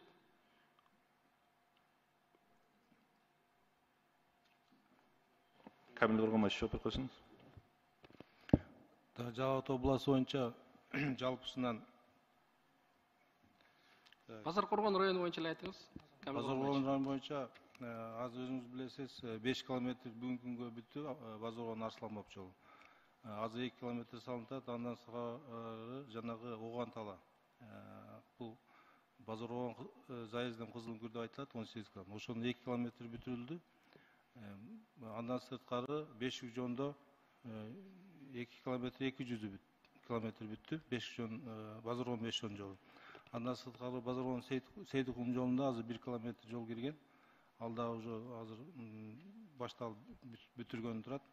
Рахмат. Кийинки жылдары сиз айткан баягы Кызылөңкүр жолуна биз планда карап атабыз. Кийинки баягы зона отдыха деп кийинки жылга ошо именно ошо Базар Коргон Арсланбап Кызылөңкүр жолун киргизип атабыз.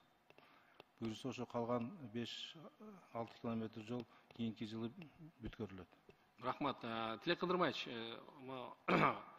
сизге дагы кайрылдым эле. Жанагы ДУ 50-нүгө караштуу биздин Ооган Тала Могол айыл өкмөтүндө ушу Минтранстын баягы зданиялар илгери Союздун убагында ошол жерде спецтехникалар турган да. Анын сүрөттөрүн дагы сизге алып келип көрсөттүм эле да. Акыбалы аябай начар, өтө начар да. Ошону оңдоп түзөп, анан ошол жерге бир техника бөлүп берсеңиз, бул Базар Коргон районунда кар оор жаган ушул тоо зонасы гана болот да. Ылдыйкы зонада андай кар оор көп чөбөрбөйт. Анан көчкүлөр дагы ошол тоо зонасында болот. Арсланбап, Кызылөңкүр, Талды булак аймактарында. Рахмат сунушуңузга. Биз эми немеде азыр буюрса мында жолдор менен алек болуп, буюрса параллельно мына мурун болсо тиги зимнее содержание, летнее содержание деп көп каралбай калыптыр. Азыр болсо аларга да көңүл баарын буруп атабыз. Жана парапеттерди установка кылгандан кийин алардын аст жагынан ошо жана алар каралбай калып, ошонун астылары бузулуп аткан немелер болгон. Ошолордун баарын көңүл буруп атабыз да. Буну эмне себептен айтып келатам? Эми буюрса жанагындай эле өзүбүздүн зданияларыбызды азыр болсо мына битумный ямалардын баарын тең неме да, битумный ямаларыбыздын баарын тең өзүбүзгө жасап баштап, өзүбүз иштеп, өзүбүзгө кабыл алгандай болобуз да. Мына буга чейин болсо битумный яманын баарын тең ошо выпаркасы да иштебей калыптыр, капельница деген иштебей калыптыр. Ошол себептен баягы битумный яма тиги немеден частныйга колдонуп калдык негизи ошол менен. Негизи болсо мына келерки жылы өзүбүздүкүн аракет кылып, ошо менен бүгүн да ошо выездга чыгып баарын тең текшерип да келебиз. Буга чейин да текшерип келишкен. Анан ушундай имараттарыбызга, ушундай өзүбүздүн немелерибиздин баарына тең уже көңүл буруп иш алып барабыз да. Рахмат, Тилек Кыдырмаевич. Тилек Кыдырмаевич, сиздергечи азыр талап президентибиз тарабынан, кабинет тарабынан, ошондой эле эл тарабынан жана ушу жогорку кеңештин депутаттары тарабынан мындай талап аябай күч болуп атат да. Сиздер түшүнүп турабыз, жетишиңиздер өтө мындай кичине бир аз болсо дагы жетишпей атасыздар да. Эми Кудай буйруса мен дагы мына азыр ушул биздин топтун жыйынында кайталап коеюн, ошо сиздин өзүңүзгө кабинетиңизге кирип, ошол боюнча дагы кайрылган, мына азыр дагы кайрылып коеюн. Ошону бир эске алсаңыз, ошону бүтүрүп берсеңиз, эми уят, эми ал жерде ушундай талкаланып турса, мурун аябай күрүкүрөп 50-60 адам иштейт эле ошол жерде. Тоз онасы ошол жерде жолдорубуз таза болуп турат эле, жакшы болуп турат эле. Ошонго бир техника бөлүп, ошол жерге бир ремонтторун жасап койсоңуздар жакшы иш болот эле да. Ошон үчүн ошонун жакты эсиңизге алып коесуз. Кудай буйруса, кийинки жылга сөз карайт деген ишеничтемин.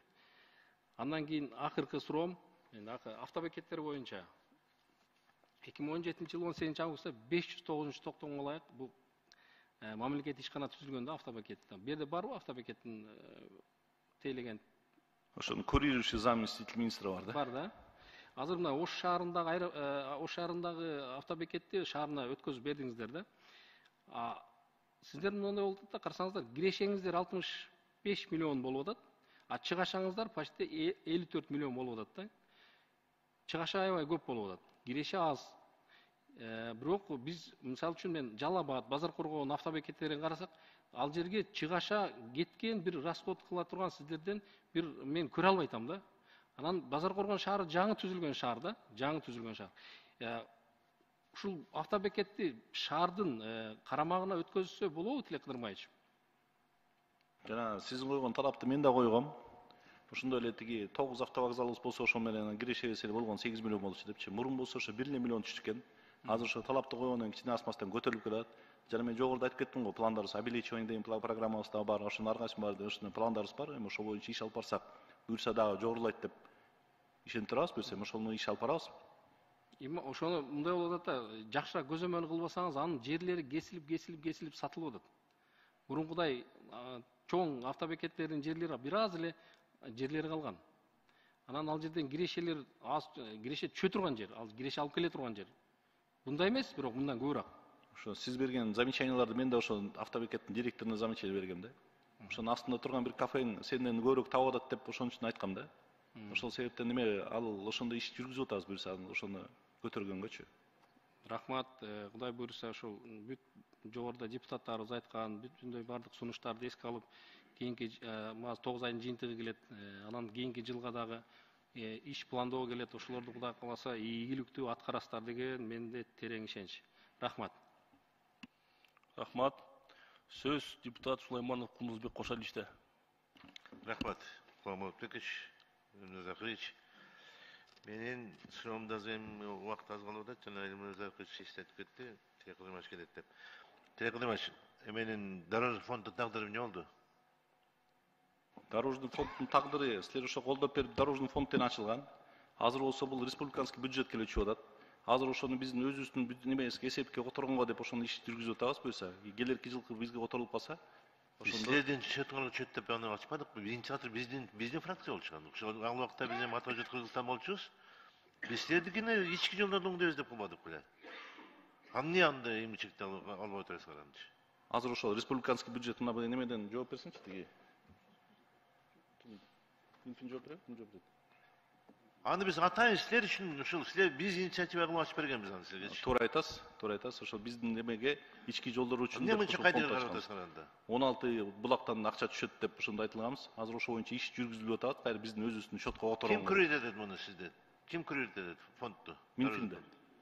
Азыр силердин күрөйүш замыңыз барбы жокпу? Ооба. Мен көрүлүп атам. Эмне буну аракет кылбайсыз? Сизге четен бери мага шалак кылыңыз да жакпай атат сизденчи. Мына мага келип жооп берсеңиз керек эле. Алабыкка кеттим дедиңиз, тияка кеттим дедиңиз, бияка кеттим дедиңиз. Сиздин атыңызда мына жаныңызда отурган Рысбек Жантаевич жамаат болуп атат. Рысбек Жантаевич мага айтты, мен командировкадан кече эле келдим, Кумузбек Кошалич. Сиздин эмне башка ишиңиз жокпу? Сизде да калып отуруш керек. Мен хорошо сиз менен азыр отдельно сүйлөшөбүз. Мен Тилек Кыдырмаевичке да жооп берет суроом бар дагы. Тилек Кыдырмаевич, мына Ташкөмүр Аксы жолунда кемчилик кеткен билесиз аны? Ошол жердеги ДЭОнун кемчилиги кеткен ал жерде. Мен ошол жерге прокуратуранын дагы тапшырма бергем, силерге да тапшырма бергем. Анын тагдыры эмне болду? Ошол жерде ДЭОнун башчысына иш козголгон. Ал не болуп атат? Ушунча эле недосягаемый болот.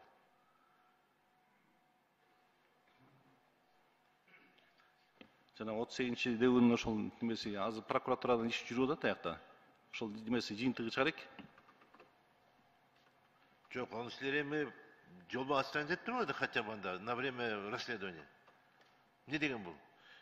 Иштин бардыгын ашмалтайын чыгарса, анан силер дагы кармап отурасыңарбы? Канча жылдан бери иштеп, анан ушунун опыты жетпей калды деп, ишти жасалган асфальттын бир жумага жетпей кара жана кемчилик чыгып атат. Бул биринчи маселе, эсиңизге алып коюңуз. Экинчиси, мына кечегенде айттым мен, тагдырын айтыңызчы, азыр өзүңүз лично айтыңызчы мага эми. Ничке сайдагы көпүрөнүн акыбалы эмне болду?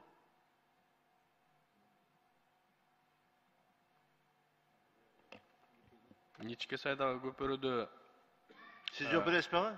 Анда сиз кое туруңуз, токтоп туруңуз, мен өзү сүйлөшөм анда. Мына былтыртан бери айтып аткан Үчтерек өзгөрүш жолундагы Токтогул районундагы Үчтерек өзгөрүш жолундагы былтыртан бери бүтпөй аткан асфальт жөнүндө эмне сиздин өзүңүздүн оюңуз барбы? Мен булардан угуп барып, уже күнүгө айтып берип, кайра айтып берип, булар көнүп да калыптыр уже бугачы. Мына бүтүп атабыз, жасап атабыз депчи. Анан жанагы мен былтыр Рыспек Жантаевичке маселе койгом. Санап тештирбесек, не деди эле Рыспек Жантаевич? Тетиги посторду карточка өткөрбөсөк. Билесиз аны? Билесиз. Эми ошону мына шаарда автобустардын ар бирине коюп койду, 11 сомдон кылып коюп койду. Карточка кылып төлөйсүң, жүрөсүң депчи. Силер ушу шала кылыңардан ушуну кыла албай атасыңар. Эми азыр 50 сомго чыгарышыбыз керек экен, анан сдача бербей турган болуш. Карточка кылып койсоңор, карточка снимать этип аласыз, сен сдачаңардын да кереги жок ал жердечи. Эмне ушуну кылып коюш кыйынбы? Мына өзүңөр айтып атасыңар, өзүңүз айттыңыз эле, мына монча видеону койгондо мынча көбөйдү деп. Карточка кылсаңыз азыр ошонуңуз 10 эсе көбөйбөсө бүт менечи. 10 эсе көбөйт ошонуңуз. Мына кылбай атасыңар силер. Конечно, кылып аткан ишиңерде жок деген жокпуз, бар. Техника алып атабыз, силердин ордуңарга биз барып дагы элге түшүндүрүп айтып атабыз. Жолду күтө туруңлар бир аз деп түшүндүрүштөн жүргүзүп атабыз. Техника алынып атат, акча жетпей калып атат, акча тиги жакка кетип калып атат, бул жакка кетип калып атат деп былтыр болсо Баткенге кетип калды деп айтып атабыз. Но тем не менее, кемчилиги да көп болуп атат да аябачы. Ошончо техника келгенден кийин ошончо техниканын жыйынтыгы чыгыш керек эле да. Асфальт завод болсо биз жактан Токтогул районунда бир асфальт заводубуз бар. Анан Каракөл деген шаарыбызга асфальт тап келе албай кыйналып атабыз. Мына 31 сентябрга бүтөсүңөр деген объектибиз бар эле, ал бүтпөй бүгүнкү чейин мына базар койгондон ташып атабыз. Асфальтты тиги Токтогул районунан ташып атабыз. Ошол жерге берип койсок болбойбу? Бир асфальт завод, жана базар койгондо асфальт заводду берсек болот экен ошол жерге Каракөлгө. Ошону карап көрүңүзчү ошону. Өзүңүз лично көзөмөлүңүзгө алып, ошол базар койгондогу асфальт заводду Каракөлгө именно, потому что ал жерде территориядан чоң, билесиз.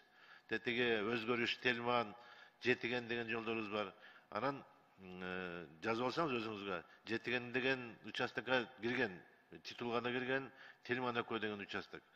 2 километр кирген Титулнеске кирген экөө тең. Ошолордун тагдырын карап коюңуз. Анан көпүрөнү, анан жолду Үчтерек өзгөрүш жолун. Кара күнгөй Токтогул жолун. Өзүңүз тщательно көзөмөлгө алыңыз дагы, биринчи күнү мага бир маалымат берип коюңуз ушул боюнча. Сизден сураныңыз, хорошо? Рахмат. Курдус Кошалевич, рахмат сизге. Бизде бир депутат калды, министрди да коюп беришибиз керек эле. Равшан мырза, сурооңуз болсо берип алсаңыз министрге.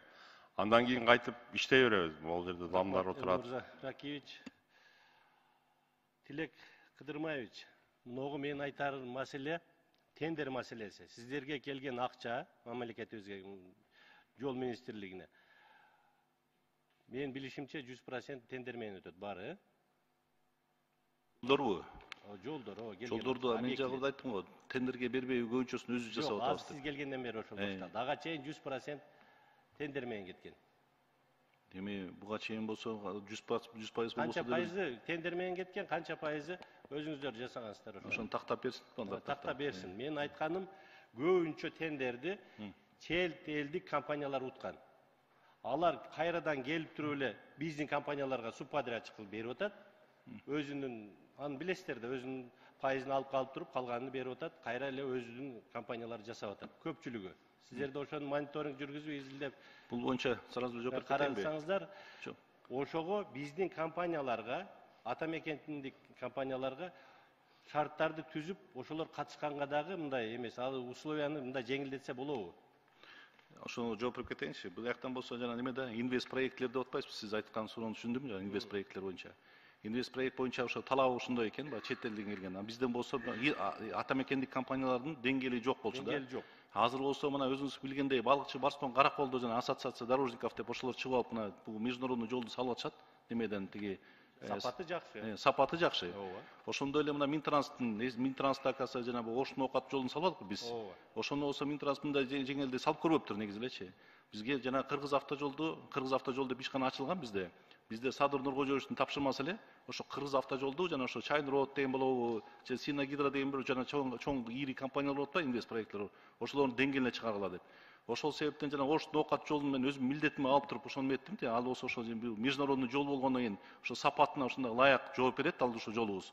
Ошондойбуздун өзүбүздүн мына деңгээлибизди көтөрүп атабыз. Буюрса жана сиз айткан бул сунушту болсо биз ал боюнча иш алып барып атабыз. Жана инвест проекттерге ошо катышканга өзүбүздүн компаниябыз Кыргыз автожол жана ата мекендик компаниялар катышканга деп. Ата мекендикке шарттар түзүп бериш керек. Ошону иш алып барып атабыз. Условияларын өзгөртсөңүздөр деген сунушту айтты. Азыр мына буюрса айтпайм, ошо Оштун Окат жолун болсо международный значение менен салдык негизи. Бул жана немеси осевой нагрузкасы мына буюрса экинчи катманы төшөп бүткөндөн кийин 11,5 тоннага болот осевой нагрузкасы. Бул уже немеге международный жолго жооп берет да.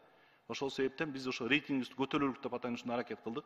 Ошондой эле жана тиги немени Нарын Байытов деген жолубузду анда биз өзүбүз салып атабыз. Балыкчы Барскон Каракол деп салып атабыз. Мына балыкчы Чолпонто Караколдо болсо, конечно, лоңкай салды, но неме да?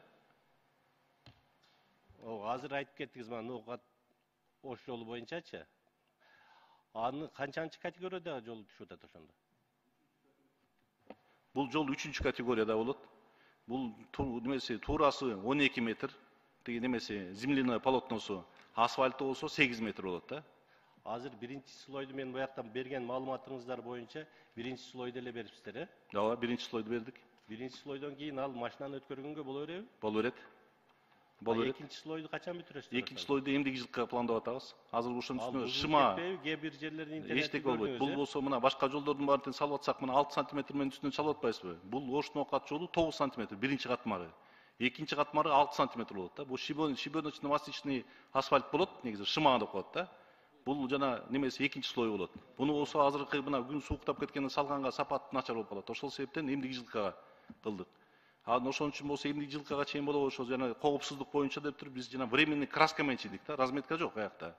Ошол себептен болсо азыр жана немеден Оштун Окат жолу боюнча айта кетсем, ошол тиги немеде аякта мына эки участокко бөлүп алып туруп, эң начар деп участокты бөлгөнбүз.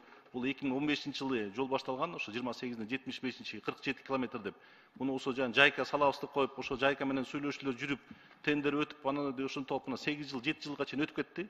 Бул болсо жана ковид системасында болуп калып, аны Россия менен Украинанын өкөндө кичине немеси менен ушундай баягы Украинадан келишкен, ошол себептен баягыдан степ программа боюнча 30% тиги жайка албаган экен, ошол себептен булар не выдерживать этип коюптур, ошол себептен өтпөй калды. Биз жайканы күтүп отурсак, дали ошол жол салынбайт болчу. Ошол себептен мына президентибиз болсо тапшырма берип, ошол жерден эң жаман участокты аныктап салыла деген да.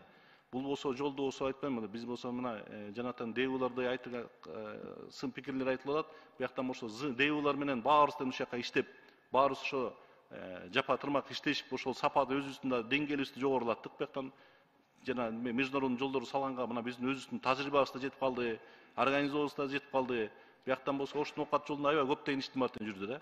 Аяктан болсо жана тетиги немеге чейин жетип, жана биринчи Суглинкага чейин жетип, непригодный материалдын баарын аяктан выемка кылып, аны аякка сабгрейд төшөп, сабгрейд, саббейс, бейс деп аны төшөп, аны асфальтка чейин жеттик да. Бул эми аябай кыска мөөнөттө жасадык. Жана жогоруда айтып кетти го, тиги немеден 75-108 километрде 7 жылдан бери салып келаткан жол, ошондой эле категорияда жол. Биз болсо мына көрдүңүз 2-3 айдын ичинде бүтүрдүк да. Ошондой эле мен ар бир жердин баарын ошо сроктун баарын коюп алып, ошону ишке алып баратабыз. Бүт стройкасынын баарын далга стройго алам кетпесин депчи.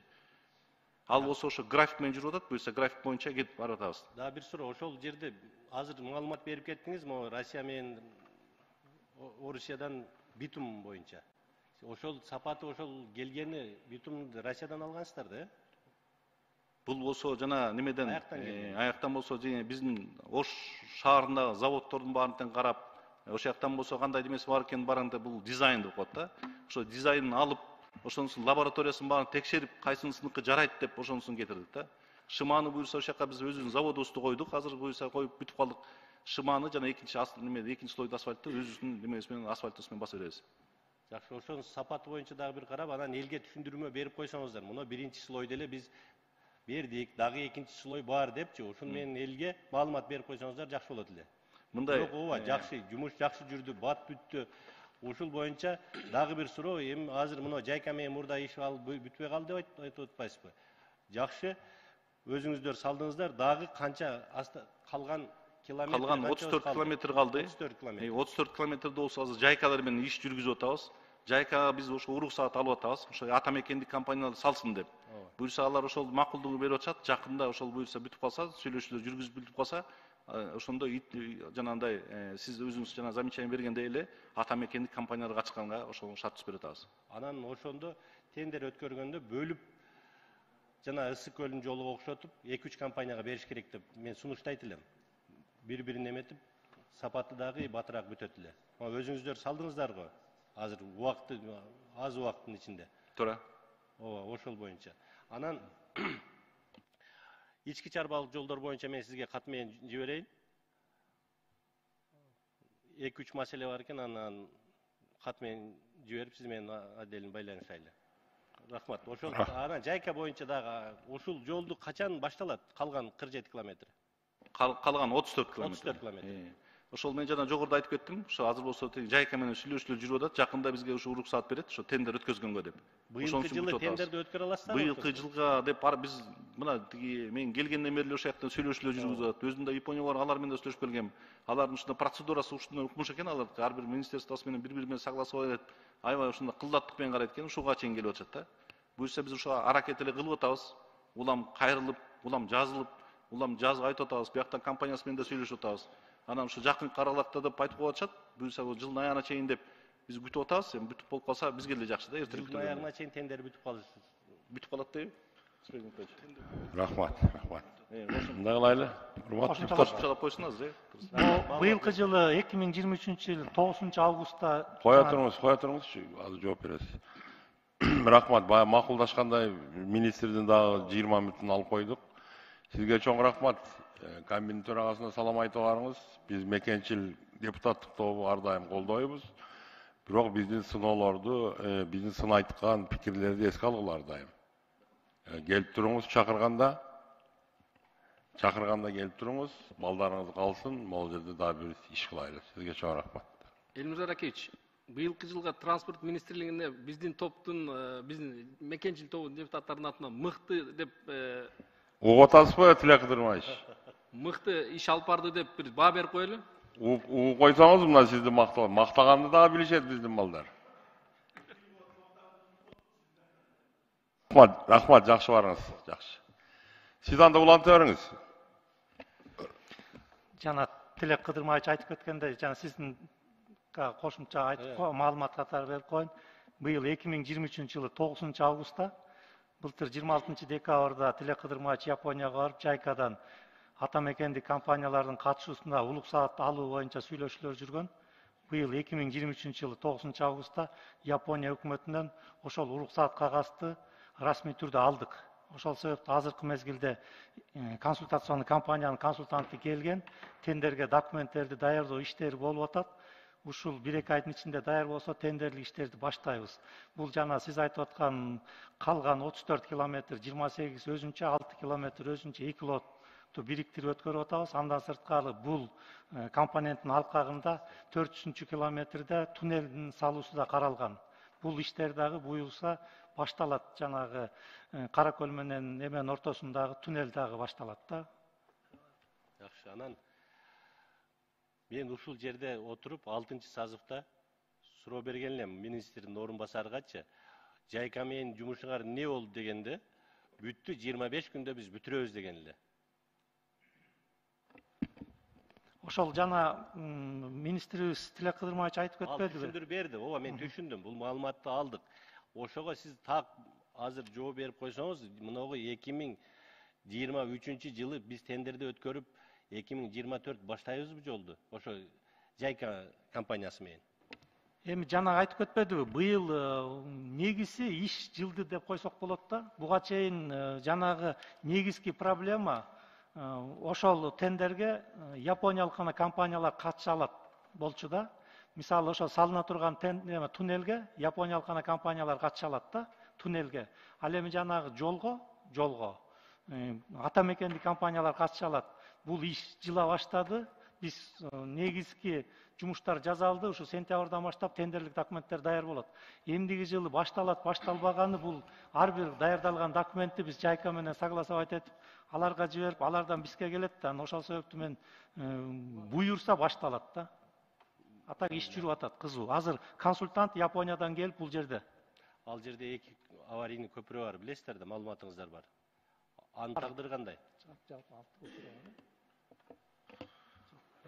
Көпөрөлөр, трубалар жана коммуникациялар ошол камтыган участоктун баасына киргизилген, толук кандуу салынат. Ошол объемго киргизилген. Азыр кошумча айтып коеюн, ошол көпүрөлөр боюнча мурун япониялык компаниялар салат деп ошол экилердин баягы стандарттары менен жасалган да. Азыр биздин жанагы экспертизага бердик.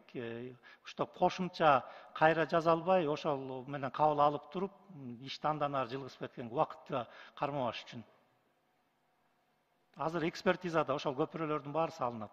Эменин ичинде 2024 баштайт экенбиз буйруса. Ички чарбалык могу сиздерге кирип калган жолдор бар экен, аны мен сиздер менен такташайын. Убактыңыздарды албайын. Рахмат. Рахмат. Сөз депутат Алтынбеков Айбек Алтынбековичте. Рахмат, Улан Болотбекович. Талантбек Осмонбекович, айтсаңыз, Минфинден дагы аласаңыздар акча каражаты боюнча. Сиздер толук 22-жылды дагы алдыңыздарбы, жана 23-гө дагы канча калды? Толук 22-жылды алдык. 23-жыл боюнча республикалык бюджеттен жалпы 3 миллиард 612 каралды. Анын ичинен азыр 464 миллион алабыз. Бул 464 миллиондун көпчүлүк бөлүгү жана техникаларды 3 жылга бөлүп алганбыз, ошого график менен төлөнөт жылдын аягына чейин.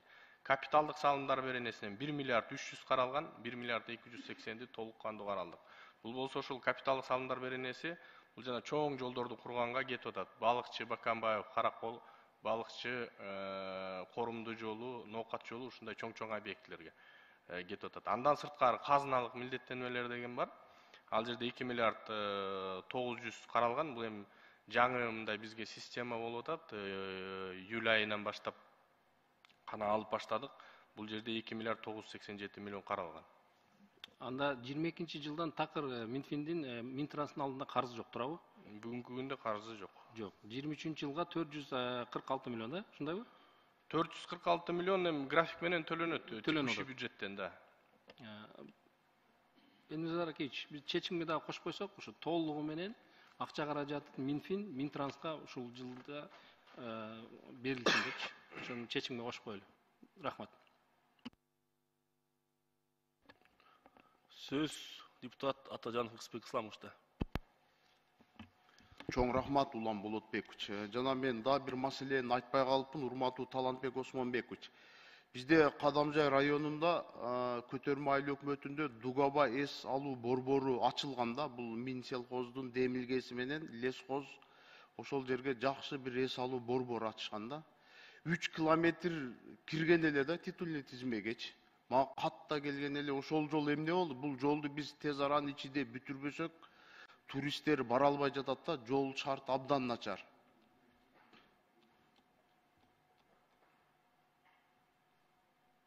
Бул 22-жылда каралыптыр, 23-түн тизмесине кирген эмес. Муну 24-кө карайлы, азыркы учурда мүмкүнчүлүк жок кошумча. Бул эми абдан маанилүү долбоор да, Өзбекстандын, кошуна Өзбекстан мамлекетинен бир топ туристтер келет. Бирок ошол жана кеңейтүү иштери, жолду кеңейтүү иштери жүргүзүлдү. Ал жерде жана тар участоктор бар эле, ошол жумуштар жүргүзүлдү. Эми ал жерде баягы Шахмардан анклав бар да, кошуна Өзбекстандын жарандары Өзбекстандын булуң бурчунан келишет да, миңдеген туристтер келет. Биздин бюджетке жакшы акча түшөт эле да, ушу боюнча да карап койсоңуздар, эмки жылга киргизсеңиздер жакшы болот эле. Эске алабыз.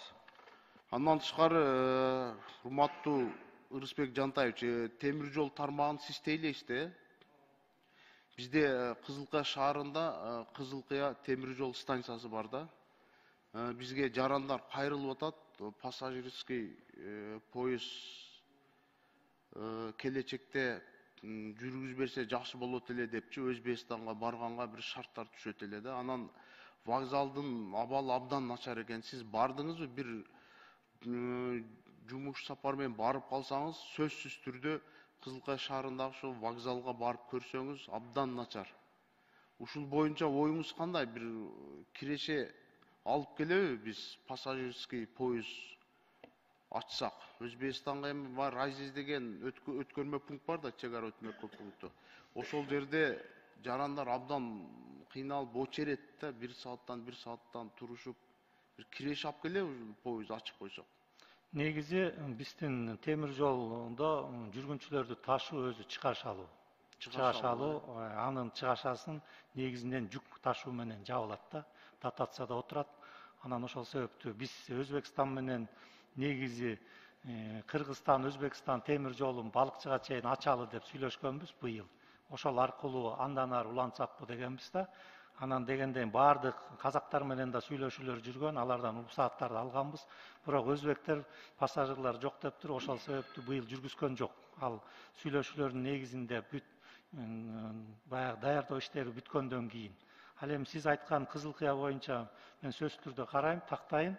Анан сизге түрүндө мен маалыматты толук берейинчи. Анткени жүргүнчү ташуу өзү Россия тарапка дагы биздин ички жүргүнчү ташуулар баары дотацияда отурат да.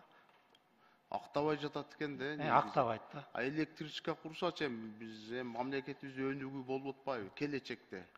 Келечекте мен темир жол боюнча сизге кошумча айтып кетейин. Биринчиден азыркы мезгилде эми бизде сүйлөшүүлөр жүргүзүп атат Кытай мамлекети менен ошол жанагы чалда бар Түрксип балыкчы темир жолун электрлештирүү боюнча, андан сырткары балыкчыдан Караколго чейин темир жол куруп туруп, Бишкек балыкчы Каракол скоростной поезд куруу боюнча мындай сүйлөшүүлөр жүрүп атат да. Андан сырткары биз жанагы балыкчы Кочкор, Каракече темир жолун келечекте биз Россиялыктагы инвесторлор менен сүйлөшүп атабыз.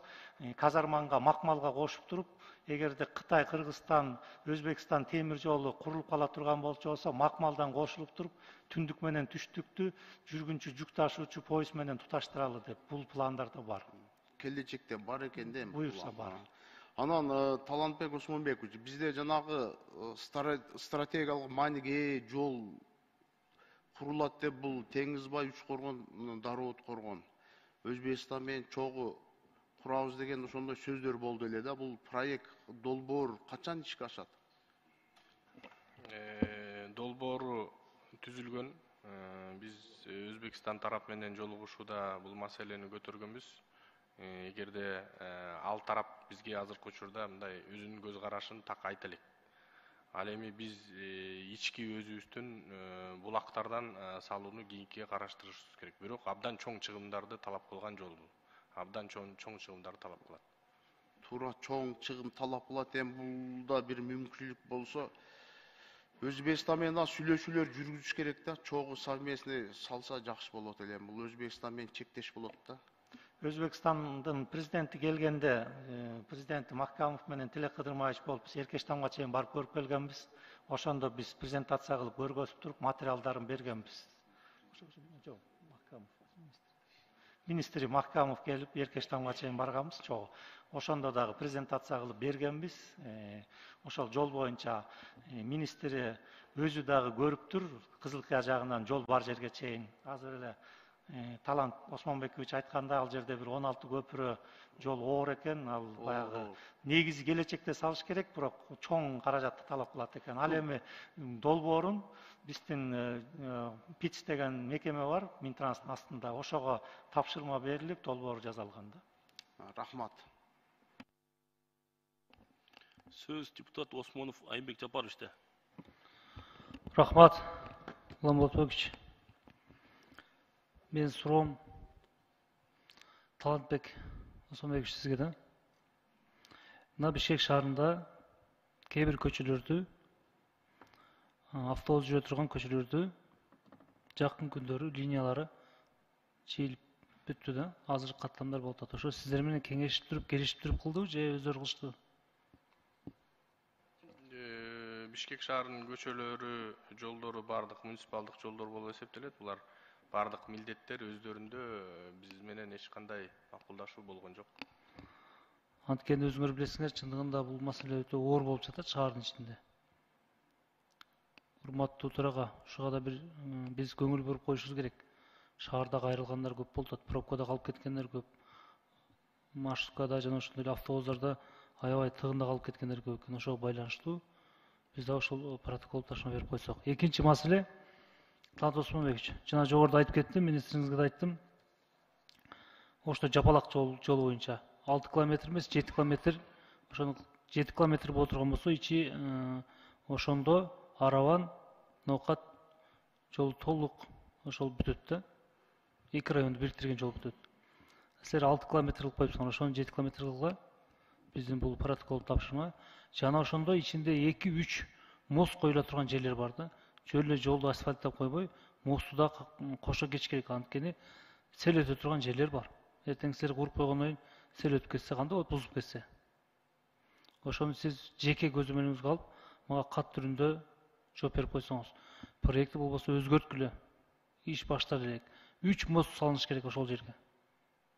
Себеби селканалар бар. Ошолор эске алындыбы же алынбадыбы же маалыматыңыз жокпу? Ал жолду мен өзүм да барып көрүп келгем. Азыр мындай болуп атат, Айып Жапарович. Бизде жанагы бюджет деген биз бекиткен бюджеттен сырткары казыналык милдеттенмелер менен акча бөлүнүп атат да. Анан ошол бизге бир аз кыйынчылыктар жаратып атат. Мен жана жогоруда айттым, июль айынан баштап гана алып баштадык деп. Ошону менен биз жумушту жасап туруп, анан акчаны алып атабыз да. Ошол жагынан биз мурун андай эмес эле бизде система. Акча берилип, жумуш жасалчу. Ошонун негизинде анан иш алып барып атабыз. Ошол каражатыбыздын жетишинче мүмкүнчүлүккө жараша иш жүргүзөбүз. Каражаттын эң начар участоктарды биринчи приоритетке коелу. Эң начар участоктарды. Каражаттын жетишинче эмес. Сиздер ошол жерде талапка карашыңар керек. Селкана болсо жөн асфальт кылып коюп кеткендер эмне кереги бар? Туура аларды эске алабыз. Ал туура. Ошону сизди карап коюңуз деп айттым. Туура. Сиз каражатка карайсыз, каражатка карамаңыз сиз. Мост сөз түрдө болуш керек, ал жерде селкана бар. Мен билем да ал жерде. Сиз барып келдим дейсиз, мына билбейт экенсиз. Каналдар бар да. Канал жок, селканалар бар. Канал ол жапалактын үстүндө канал бар. Ичинде эч кандай канал жок. Селканалар бар. 3 жерден. Ошол жапалактан өткөндө сай деген жер бар. Жапалак менен Арег айылынын ортосунда. Ошол жерге сөз мост салыныш керек. Жана ошондой эле нар жакта Качыбек айылында Чүрпө деген айыл бар. Ошол жерге сөзсүз түрдө мост болуш керек, болбосо жолду бийиктигин 2 метр менен алып өтүшүңөр керек. Ал селкана да ал жер. Жана ошондой Татар айылында бар. 3 жерге мост курбасаңар, анда жолдун салыштын кереги жок ал жака. Эртең бузулуп кетет кайра эле. Ошону сиз мага кат түрүндө келип жооп берип койсоңуз, Макул. Сөз түрдө жооп бериңиз. Анткени мен 6-состан бери ошол жолду көтөрөм. Анын проектиңерди көрдүм, жакшы, бирок эч кандай мост жок экен. Ошол мосту эске алып, жок болсо ошону кошуп койгула. Мен көргөн проект ал мост жок экен. Жана ошондой эле Дeu 21-ге тапшырма берип койсоңор. Мен 9 километр десем, силер 6 километр баштадыңар. Алар 7 километр берипти силерге. Ошону толук бүтөт деп. Ошону 7 километр кылгыла. Быйыл бүтсүн. Жогоруда министр өзү айтты, титулга кирген объекттер бүтөт деп. Биз сиздерге келген гранттарды ушу элибизге, жерибизге ушул жаңы жолдор салынсын деп биз келген гранттарды эч кандай токтоосуз колдоп бератабыз. Өзүңүз билесиз. Туурабы?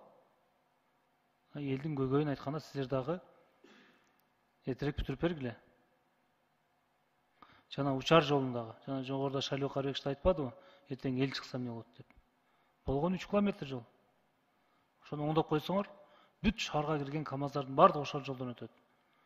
Учардын башы менен ошол ноокатка чыгып кеткен жол. Рахмат. Рахмат. Суроо жооп бүттү. Менде бир каалоо бар. Урматтуу депутаттар, урматтуу чакырылгандар, урматтуу жалпы ушул транспорт министрлигинин коллективи. Бизде көрдүңүздөр, чакырганда келип туруңуздар. Себеп дегенде депутаттар жардам гана берет сиздерге. Анан багында коюк солку сөз болуп, депутаттар элдин атынан сүйлөй албайт, же ким сүйлөйт деген сөздөрдү кылбай, чакырганда келип туруңуздар. Эгер депутаттар элдин атынан сүйлөбөсө, анда ким сүйлөйт? Булардын артында бардыгынын шайлоочулары бар. Акчаң болсо, жол деле бүтө берет экен. Балким бюджеттин тарчытыгынан, бирок биздин баамыбызга караганда министрлик жакшы эле иштеди. Менде бир эле каалоом Келдибеков, Тариел Керимбеков сизге. Сиз жетектеген мекемеңиз акчага деле анчалык муктаж эмес. Булар салып койгон жолду талкалатпай, көдөмөл кыла турган сиздики. Ошондон мындай каалоом жакшыраак кадрларды алып, Рысбек Исламович жакшы көтөрдү. Жакшылап кадрларды жумушка алып иштейм дегендерди коюп, ал жер аябай мындай адам кызыга турган постторуңуз бар экен. Эми биз өзүбүз эми түшүнүп атабыз, ал посттор эмне менен шугурланышат деп. Негизинен мен бардык депутаттарга чоң ыраазычылык айтам. Биринчи маселе боюнча биздин чечимдин долбоору алдыңыздарда. Ага кошумча кылып Айбек Алтынбековичтен түштү. Анан Айбек Жапарович дагы өздөрүнүн кошумча кылып атат. Аны биз секретариатта бир иштеп чыгып туруп, сиздин айтканыңызды айтабыз. Жалпысынан биринчи маселе боюнча кошумча алымча менен добуш койгон. Добуш берип коюңуздар. Рахмат. Бизде эми экинчи маселе разный калды. Бир 2 мүнөттүк сөзү чакырылгандар, сиздерге чоң ыраазычылык. Сөзүңүздөр болсо айттыңыздар, бара берсеңиздер болот. Элмирза Ракиевич, урматтуу депутаттар, сиздерге да рахмат. Биздин баягы министрликтин ишин туура баалап, туура түшүнгөндөрүңүзгө сиздердин чечимдериңиздер, айткан сунуштарыңыздардын баарын эске алуу менен иш жүргүзөбүз. Рахмат. Чоң рахмат, бара бериңиздер. Урматтуу депутаттар, бизге биздин мекенчил тобуна жаңы депутатыбыз Равшан Мырза келип отурат. Сөзсүз бул бир комитетке барыш керек. Өздөрү өз ыктыяры менен барат депутаттар. Анан биздин Равшан Мырза укук коргоо жана тартип деген комитетке бармай болду, өзүнүн арызын берди. Ал комитеттен бизден Абиров деген депутатыбыз чыгып кеткен. Ал комитеттен Ханжеда Карим Лимзаровичтин каты боюнча ал бюджет комитетине барайын деген сунушун берди. Каттары менде жатат. Азыр сиздер макул болуп добуш берип койсоңуздар, биз төрага жөнөтүп, аларды да комитеттерге жөнөтүп коелу. Добуш берип коелу чечимге. Рахмат жок. Андан кийин мындай кылайлы, урматтуу депутаттар, мындай расмий экен, микрофон айтып коеюн. Бизде дагы бир кайталайын, биз партия менен келген жокпуз. Ар бирибиз бир мандаттуу округтардан келдик. Ошондуктан биздин бирдиктүү программабыз жок, бирок көйгөй бирөө. Ар бирин кемилге көтөрүп, ар жума күнү бизде билесиздер, фракционный день деп коет.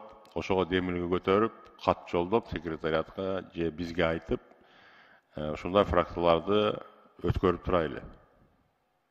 Мен ойлойм, бул өзүбүздүн шайлоочуларга дагы, биздин өзүбүзгө дагы, эң негизгиси мына иштеп аткан өкмөткө дагы кичине жакшы жагдай түзүлөт деп ойлойм. Ушуну менен бүгүнкү жыйыныбыз жабык. Чоң рахмат.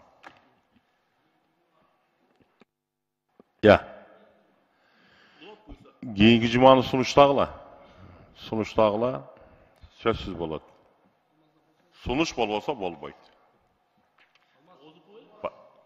Балким